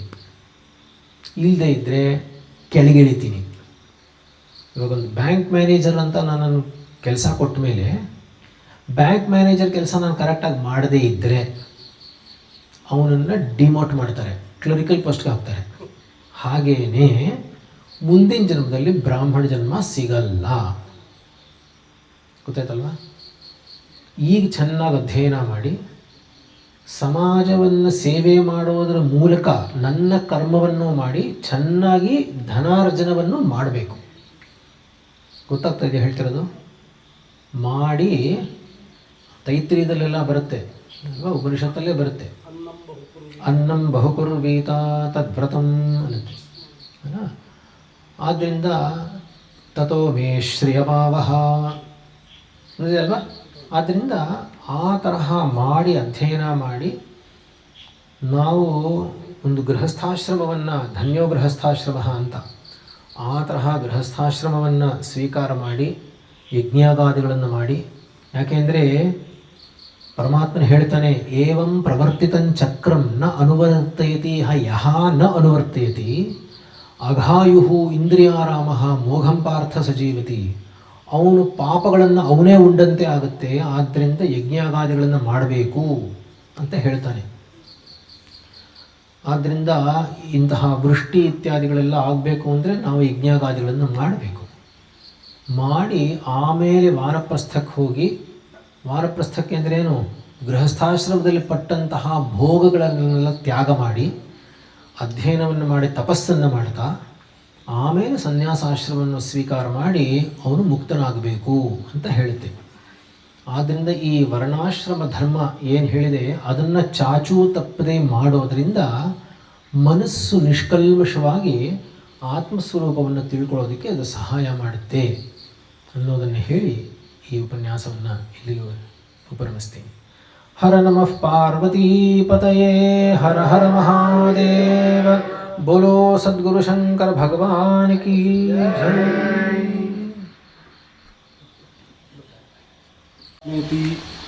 ಮೂರ್ತಿ ಭೇದ ವಿಭಾಗಿನಿ ಅಂತ ಹೇಳಿ ಹಿಡ್ಕೊಂಡವರು, ನೀನು ಯಾರು ಅಂತ ಹೇಳುವ ಹಾಗೆ ಈ ಮೂರು ಒಂದೇ. ಈಗ ಅದೇ ಮಾಯಗಳಲ್ಲಿ ಹೇಳುವ ಹಾಗೆ ನಮಗದು ಗುರು ಬೇರೆ ಕಾಣ್ತಾನೆ, ಈಶ್ವರ ಬೇರೆ ಕಾಣ್ತಾನೆ, ಅಥವಾ ಆತ್ಮ ಅಂದರೆ ಬೇರೆ ಅಂತ ಕಾಣ್ತಾನೆ. ವಸ್ತುತ ಆ ಮೂರು ಒಂದೇ. ಅದು ಎಲ್ಲ ಒಂದು ಕಡೆ ಕ್ಲಿಕ್ ಆದರೂ ಕೂಡ ನಾವು ಮೇಲೆ ಬಂದುಬಿಡ್ತೀವಿ. ಆದ್ದರಿಂದ ಎಲ್ಲ ಒಂದು ಕಡೆ ಹಿಡ್ಕೊಳ್ಳಬೇಕು. ಆ ಲಲಿತಾ ಸಹಸ್ರನಾಮದಲ್ಲಿ ಒಂದು ನಾಮ ಬಂದಿದೆ, ಹೇಯೋಪಾದೇ ವರ್ಜಿತ ಅಂತ ಹೇಳಿ. ಹೇಯ ಅಂದರೆ ಬಿಡುವಂಥದ್ದು. ಈಗ ನೋಡಿ, ಆತ್ಮ ವಿಷಯವನ್ನು ಇದ್ರ ಬಗ್ಗೆ ನಾವು ಎಲ್ಲ ವ್ಯವಹಾರ ಚಿಂತೆ ಮಾಡ್ತೀವಿ. ದುಡ್ಡು ಎಷ್ಟಾಗಬೇಕು, ಇಟ್ಟಿಗೆ ಎಷ್ಟು ಬೇಕು, ಕಟ್ಟಿಗೆ ಎಷ್ಟು, ಇದೆಲ್ಲ ಲೆಕ್ಕ ಹಾಕ್ತೀವಿ. ಬಿಟ್ಟಿರ್ತೀವಿ ವ್ಯವಹಾರದಲ್ಲಿ. ಹೇಯ ಅಂದರೆ ಬಿಡುವಂಥದ್ದಂತೆ, ಹೇಯ ಕೃತ್ಯ ಅಂತ ಹೇಳ್ತೀವಿ. ಹೇ ಅಂದರೆ ಬಿಡುವಂಥದ್ದು. ಆದರೆ ಆತ್ಮವನ್ನು ಬಿಡುವ ವಿಷಯನೋ ಅಂತ ಕೇಳಿದರೆ ಅದು ಬಿಡುವ ವಿಷಯನೂ ಅಲ್ಲ. ಅಂದರೆ ಪುನಃ ಇಲ್ಲದಿದ್ದರೆ ಈ ಚಕ್ರದಲ್ಲಿ ಸಿಕ್ಕಿ ಹಾಕ್ಕೊಳ್ಳುವ ವ್ಯವಸ್ಥೆ. ಇನ್ನೊಂದು ಉಪಾದೇಯ ಅಂದರೆ ಹಿಡ್ಕೊಳ್ಬೇಕು ಅಂತ ಹೇಳಿ. ಈಗ ನೋಡಿ, ನಾವು ದುಡ್ಡು ಹಿಡ್ಕೊಂಡಿರ್ತೀವಿ, ಅಧಿಕಾರ ಕುರ್ಚಿಯಿಂದ ಇಳಿಲಿಕ್ಕೆ ನಾವು ಮನಸ್ಸು ಮಾಡೋದಿಲ್ಲ. ರಾತ್ರಿ ಕೂಡ ಒಂದೊಂದು ತಮಾಷೆ ಹೇಳ್ತಾರೆ, ಬಚ್ಚಲ ಮನೆಗೆ ಹೋಗುವಾಗಲೂ ಕುರ್ಚಿ ಹಿಡ್ಕೊಂಡೇ ಮಂತ್ರಿಗಳು ಹೋಗ್ತಾರಂತೆ. ಇವರು ಸುಮ್ಮನೆ ಕುರ್ಚಿ ಬಿಟ್ಟು ಹೋದ್ರೆ ಅಲ್ಲಿ ಬೇರೆಯವ್ರು ಬಂದು ಕೂತ್ಕೊಳ್ತಾರಂತ ಹೇಳಿ. ಆ ರೀತಿ ಅಧಿಕಾರವನ್ನು ಬಿಟ್ಕೊಳ್ಳಿಕ್ಕೂ ಏನೋ ಉಪಾದೇಯವಾಗಿ ಇಟ್ಕೊಂಡಿರ್ತೀವಿ. ಯಾವುದೇ ಪೋಸ್ಟ್ ಇರ್ಬೋದು, ಯಾವುದೂ ಕೂಡ ಉಪಾದೇಯ ಅಂಥೇಳಿ. ಇದನ್ನು ಆತ್ಮವನ್ನು ಉಪಾದೇಯವಾಗಿ ಇಟ್ಕೊಳ್ಬೇಕಾದ್ರೆ ಅದು ನಮಗೆ ಅದು ಹಿಡ್ಕೊಳ್ಳೋದು ಗೊತ್ತಾಗ್ತಾ ಇಲ್ಲ, ಬಿಡುವುದು ಗೊತ್ತಾಗ್ತಾ ಇಲ್ಲ. ಅದಕ್ಕಿಂತ ಭಿನ್ನವಾದ್ದು ಅಂತ ಆತ್ಮಕ್ಕೆ ಹೇಳ್ತಾರೆ. ಇನ್ನೊಂದಲ್ಲಿ ತುಭ್ಯಂ ನಮಃ ಅಂತ ಒಂದು ಹೇಳ್ತಾರೆ, ನಿನಗೆ ನಮಸ್ಕಾರ. ಸ್ವಲ್ಪ ನಾನು ಎರಡು ಮಾತಾಡ್ತೇನೆ, ಒಂದು ಚಪಲ ಹಿಡ್ದಿದೆ. ನಿನಗೆ ನಮಸ್ಕಾರ ಅಂತ ಹೇಳ್ತಾರೆ ಲಲಿತಾ ಸಹಸ್ರ. ನೀನು ಅಂತ ಹೇಳಿದರೆ ಯಾರು ಅಂತ ಕೇಳುವಾಗ ಪುನಃ ಅಲ್ಲಿ ವಂಶಿಗೀತೆಗೆ ಹೋಗ್ತಾರೆ. ಆ ದೇವರಿಗೆ ಪೂಜೆ ಮಾಡಬೇಡಿ, ಬೆರಳು ತೋರಿಸಿದ್ರೆ ಹಸ್ತ ನುಂಗ್ತಾನೆ ಅವ ಅಂತ ಹೇಳಿ ಕೃಷ್ಣನಿಗೆ ಬೈತಾರೆ. ನಿನಗೆ ನಮಸ್ಕಾರ ಅಂತ ಹೇಳುವಾಗ ನೀನು ಅಂದರೆ ಯಾವುದು ಅಂತ ಕೇಳುವಾಗ ಯಾವುದೂ ಇಲ್ಲ ಅಂತ ಆಗೋ ಸ್ಥಿತಿಗೆ ಬರ್ತದೆ. ನೋಡಿ, ನಾನು ಶಲ್ಯ ಅಂದರೆ ನಾನಲ್ಲ, ಹಾಗಾದರೆ ನೀನು. ಈ ಕುರ್ಚಿಗೆ ನಮಸ್ಕಾರ, ಕುರ್ಚಿ ನಾನಲ್ಲ, ಕುರ್ಚಿ ಆಯಿತು. ಈ ಶರೀರ ನಾನಲ್ಲ, ಅದು ನೀನು. ನನ್ನ ಮನಸ್ಸು ಅಂತ ಹೇಳಿದರೆ ಅದು ನಾನಲ್ಲ, ಅದು ನೀನೇ ಆಯಿತು. ನನ್ನ ಬುದ್ಧಿ ಅಂತ ಹೇಳಿದರೆ ಅದು ನಾನು, ಅದು ನೀನೇ ಆಯಿತು. ಅಂತೂಗಿಂತೂ ನೀನು ಅಂತ ಹುಡುಕ್ಲಿಕ್ಕೆ ಹೋದರೆ, ದೇವರಿಗೆ ನೈವೇದ್ಯಕ್ಕೆ ಬೆರಳು ತೋರಿಸಿದರೆ ಹಸ್ತ ನುಂಗುದಂತ ಹೇಳಿದರೆ ನಾನು ಅಂತ ಹೇಳೋದು ಎಲ್ಲವೂ ನೀನೇ ಅಂತ ಅಲ್ಲಿ ಕಾಣಲಿಕ್ಕೆ ಶುರು ಆಗ್ತದೆ. ಎಲ್ಲ ನೀನೇ ಅಂತ ಹೇಳಿ ಅದೇ ಎಲ್ಲ ನಾನೇ ಅಥವಾ ಎಲ್ಲ ನೀನೇ ಅಂತ ಹೇಳೋದು ಆ ತುಭ್ಯಂ ನಮಃ ಅಥವಾ ಹೇಯೋಪಾದೇಯವರ್ಜಿತ ಇರುವ ಅಲ್ಲಿಗೆ. ಅಂದರೆ ಇದೆಲ್ಲ ನಿತ್ಯ ನಾವು ಮನಗಾಣಬೇಕಾದ್ದು. ಈಗ ಯೇಸುವನ್ನು ಕೆಲವರು ತಿಳ್ಕೊಂಡ್ರೆ ಆಯಿತು, ಅಥವಾ ಗಣಪತಿಯನ್ನು ಎಲ್ಲರೂ ತಿಳ್ಕೊಂಡ್ರು ಆಗ್ತದೆ, ಆಗದೇ ಇರ್ಬೋದು. ಆದರೆ ದಕ್ಷಿಣ ಆಫ್ರಿಕಾದ ಜನರು ಇರ್ಬೋದು, ಅಥವಾ ಕೆಳಗೆ ದಕ್ಷಿಣ ಅಮೇರಿಕಾದ ಜನರಿಗೆ ಕೂಡ ನೀನು ಯಾರು ಅಂತ ಹೇಳೋ ವಿಷಯ ಅಗತ್ಯವಾದ ವಿಷಯ. ಅಂದರೆ ಇದು ಜಾತ್ಯತೀತ, ದೇಶಕ್ಕಿಂತ ಅತೀತವಾದ ವಿಷಯ. ಎಲ್ಲರೂ ಮನುಷ್ಯರಾದವರು ಎಲ್ಲರೂ ತಿಳ್ಕೊಳ್ಬೇಕಾದ್ದು. ಇದು ಶುದ್ಧ ಜಾತ್ಯತೀತ. ನಮ್ಮ ಸರ್ಕಾರಗಳು ಜಾತ್ಯತೀತ ಅಂತ ಹೇಳ್ತಾ ಇಲ್ಲ, ಆದರೆ ಜಾತ್ಯತೀತವಾದ ವಿಷಯ ಇದು ನಮಗೆ ಇಷ್ಟೊತ್ತು ಇವರು ಮನ ಮುಟ್ಟುವಂತೆ ತತ್ವಪದಗಳನ್ನು ಅನುಗ್ರಹಿಸಿದ್ದೀರಿ. ನಮ್ಮ ವೇದೋಪಾಸನಾ ಸಮಿತಿ, ನಮ್ಮ ಊರವರ ಎಲ್ಲರ ಪರವಾಗಿ ಏನಾಗಿದೆ ಅಂದರೆ ಸ್ವಲ್ಪ ಜನ ಕಮ್ಮಿ ಅಂತ ಉಂಟು, ಆದರೆ ಆಸಕ್ತರೆಲ್ಲೂ ಬಂದಿದ್ದಾರೆ. ಅನ್ಯಥಾ ತಿಳ್ಕೊಳ್ಬೇಕು, ಎಲ್ರಿಗೂ ಬರಲಿಕ್ಕೆ ಹೇಳಿದ್ವಿ. ಆ ಎಲ್ಲ ಇದಕ್ಕೂ ಕೂಡ ಒಂದೊಂದು ವಿಷಯಕ್ಕೆ ಒಬ್ಬೊಬ್ಬರು ಬರ್ತಾರೆ. ನಾವು ರಸಗುಲ್ಲ ಹಂಚೋದಾದರೆ ಅದಕ್ಕೊಂದಷ್ಟು ಜನಕ್ಕೆ ಇರ್ತಾರೆ. ಏನಾದರೂ ಮಸಾಲೆ ದೋಸೆ ಹಚ್ಚಲಿಕ್ಕೆ ಬೇರೆ ಗಿರಾಕಿ ಇರ್ತಾರೆ. ಈ ತತ್ವಪದಕ್ಕೂ ಒಂದಷ್ಟು ಗಿರಾಕಿಗಳಿದ್ದಾರೆ. ಆ ತತ್ವಪದದ ಗಿರಾಕಿಗಳು ಬಂದಿದ್ದಾರೆ. ತುಂಬ ಬೆಂಗಳೂರಿಂದ ದಣದು ಬಂದಿದ್ದೀರಿ, ಬೆಳಿಗ್ಗೆ 8-8:30 ಹೊರಟಿದ್ದೀರಿ. ಇನ್ನೂ ಕೂಡ ನಿಮ್ಗೆ ನಾಳೆ ಕೂಡ ಕಾರ್ಯಕ್ರಮ ಉಂಟಂತೆ. ಹಾಗೆ ಶ್ರೇಯಸ್ಸರು ಕೂಡ ಇವತ್ತು ಪಾಪ ಕಾಲೇಜಿನ ಶ್ರಮ ವಹಿಸಿ ಬರ್ತಾ ಸ್ವಲ್ಪ ತಡ ಆಗಿತ್ತು. ಅಲ್ಲಿಂದ ನಾನು ಹೇಳಿದೆ ಎಲ್ಲಿ ಇದ್ದರೆ 4:05ಕ್ಕೆ ನಾನು ಫೋನ್ ಮಾಡಿದೆ ಎಲ್ಲಿದ್ದೀರಿ ಅಂತ ಹೇಳಿ. ಅವರು ಹೇಳಿದರೆ ಬರ್ತೇನೆ 5 ನಿಮಿಷದಲ್ಲಿ ಬರ್ತೇನೆ. ಹಾಗೆ ಅವರು ಕೂಡ ತತ್ವಪದಗಳನ್ನು ಚೆನ್ನಾಗಿ ನಿಮ್ಮೊಟ್ಟಿಗೆ ಸಹಕರಿಸಿ ಹೇಳಿದರು. ಈ ಊರಲ್ಲಿ ನೀವು ನಿಮ್ಮ ತತ್ವಪದಗಳನ್ನೆಲ್ಲ ಹೇಳಿ ನಮಗೆಲ್ಲ ರಸದೌತಣ ಕೊಡಬೇಕು, ಈಗ ಅವರೊಟ್ಟಿಗೆ ಹೇಳಿದ್ದೀರಿ ಅಂತ ಹೇಳಿ ನಮ್ಮ ವೇದೋಪಾಸನಾ ಸಮಿತಿ ಪರವಾಗಿ ಹಾಗೂ ಊರ ಪರವಾಗಿ ನಿಮ್ಮೆಲ್ಲರಿಗೂ ಒಂದು ಕೃತಜ್ಞತೆಯನ್ನು ಸಮರ್ಪಿಸ್ತೇನೆ. ಇದು ಯಥಾವಕಾಶ ಉಡಿ.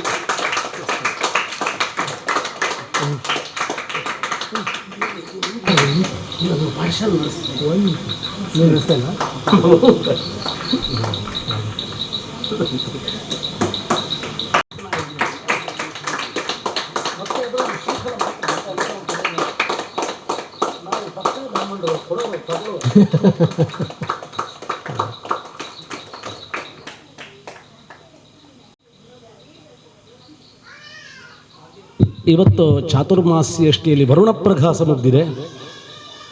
ನಾಳೆ ಸಾಕಮೇಧಿಯ ಪರ್ವ, ಅಲ್ಲಿ ಅಗ್ನಯ ಅನೀಕವತೆ ಅಂತ ಅನೀಕವತೆಯಷ್ಟಿ. ಆಮೇಲೆ ಸಾಯಂಕಾಲ ಗೃಹಮೇಧಿಯಷ್ಟಿ. ಪ್ರಾಯಶಃ ಮರುದಿನ ಸಾಂತಪನೆಯಷ್ಟಿ, ಮತ್ತೆ ಪುನಃ ಸಾಕಮೇಧಿಯಷ್ಟಿ ಮುಂದುವರಿಯುತ್ತದೆ. 1ನೇ ಕಾಂಡ 8ನೇ ಪ್ರಶ್ನೆಯಲ್ಲಿ 1ನೇ ಅನ್ನುವಾಕಲ್ಲ 2 ಆಗ್ನೇಯಮಷ್ಟಾಕಪಾಲ ನಿರ್ವಪತಿ ಅಲ್ಲಿಂದ ಶುರುವಾಗಿ ಅಲ್ಲಿ ಪ್ರತಿಪುರುಷ ಮೇಕ ಕಪಾಲ ನಿರ್ವ ಅದು ತ್ರ್ಯಂಬಕೇಷ್ಟಿ. ಅದರ ಮುಂದಿಂದು ಧಾತ್ರೆ ತನಕ ಈ ಇಷ್ಟಿಗಳು ನಡೀತವೆ. ನಮ್ಮ ಋತ್ವಿಜರು ಹೇಳಿದ್ದು ಇದು ಸ್ವಲ್ಪ ಅಪರೂಪದ್ದು. ನಮಗೆ ಇದು ಸೋಮಯಾಗ ವರ್ಷಕ್ಕೆ 8 ಸಿಕ್ಕಿತ್ತಂತೆ ನಮ್ಮ ಮತ್ತು ರಾಘವೇಂದ್ರರಿಗೆ. ಆದರೆ ಈ ಚಾತುರ್ಮಾಸಿಯಷ್ಟು 2-3 ವರ್ಷದಲ್ಲಿ ಹೊಂದಂತೆ. ನಮ್ಮ ಮಾನ್ಯ ಇವರು ಅನಂತಕೃಷ್ಣ ಸೋಮಯಾಜಿಗಳು ಬಂದರು, ಅವರ 9 ವರ್ಷ ಹಿಂದೆ ಚಾತುರ್ಮಾಸ ಸೃಷ್ಟಿ ಮಾಡಿದ್ರಿಂದ ಅಪರೂಪದ ಕಲಾಪ. ಎಲ್ಲರೂ ಕೂಡ ಅವಶ್ಯವಾಗಿ ನಾಳೆ ಕೂಡ ಬನ್ನಿ. ನಾಳೆ ನಾಡಿದ್ದಿಂದ ಅಪರೂಪದ ಕಲಾಪ ಸಿಗ್ತದೆ. ನಾವು ಮಾಡಬೇಕಾದ್ದು ಮಾಡಲಿಕ್ಕಾಗದಿದ್ದರೆ ನೋಡುವುದು ಕೂಡ ನಮ್ಮದೊಂದು ಭಾಗ್ಯ ಅಂತ ತಿಳ್ಕೊಳ್ತೀನಿ. ಒಂದು ಅಪರೂಪದ ಎಲ್ಲ ತುಂಬ ಪಂಡಿತವರೇಣ್ಯರು ಬಂದಿದ್ದಾರೆ, ಮತ್ತು ಕರ್ಮಶ್ರದ್ಧೆಯವರಿದ್ದಾರೆ. ನಾವು ಗಮನಿಸಬೇಕಾದ್ದು ಇವತ್ತು ನಮ್ಮದು 3-3 ಅಲ್ಲಿ ಹೊಳೆಯಲ್ಲಿ ಇದ್ವಿ. ಆಮೇಲೆ ಹಸಿವಂತ ಅಲ್ಲಿ ಕೂತ್ವಿ. ಈ ಕಡೆ ಬಂದು ಅವಭೃತ ಏನೋ ಕ್ಷೌರ ಅಂತ ಹೇಳಿದರು, ಮತ್ತು ಸಂಯುಕ್ತ ಹಾಕಬೇಕಂತ ಹೇಳಿದರು. ನಮ್ಮದು ಊಟ ಆಗುವಾಗ ಇಲ್ಲಿದ್ದ ಋತ್ವಿಜರು ಬಂದರು. ಅಂದರೆ 3 ಗಂಟೆಯಿಂದ ಹೊಳೆಯಿಂದ ಬಂದವರು ಮತ್ತೆ ಅರ್ಧ ಗಂಟೆ ಕಲಾಪವನ್ನು ಸಾಂಗವಾಗಿ ನೆರವೇರಿಸಿ ಬಂದಿದ್ದಾರೆ.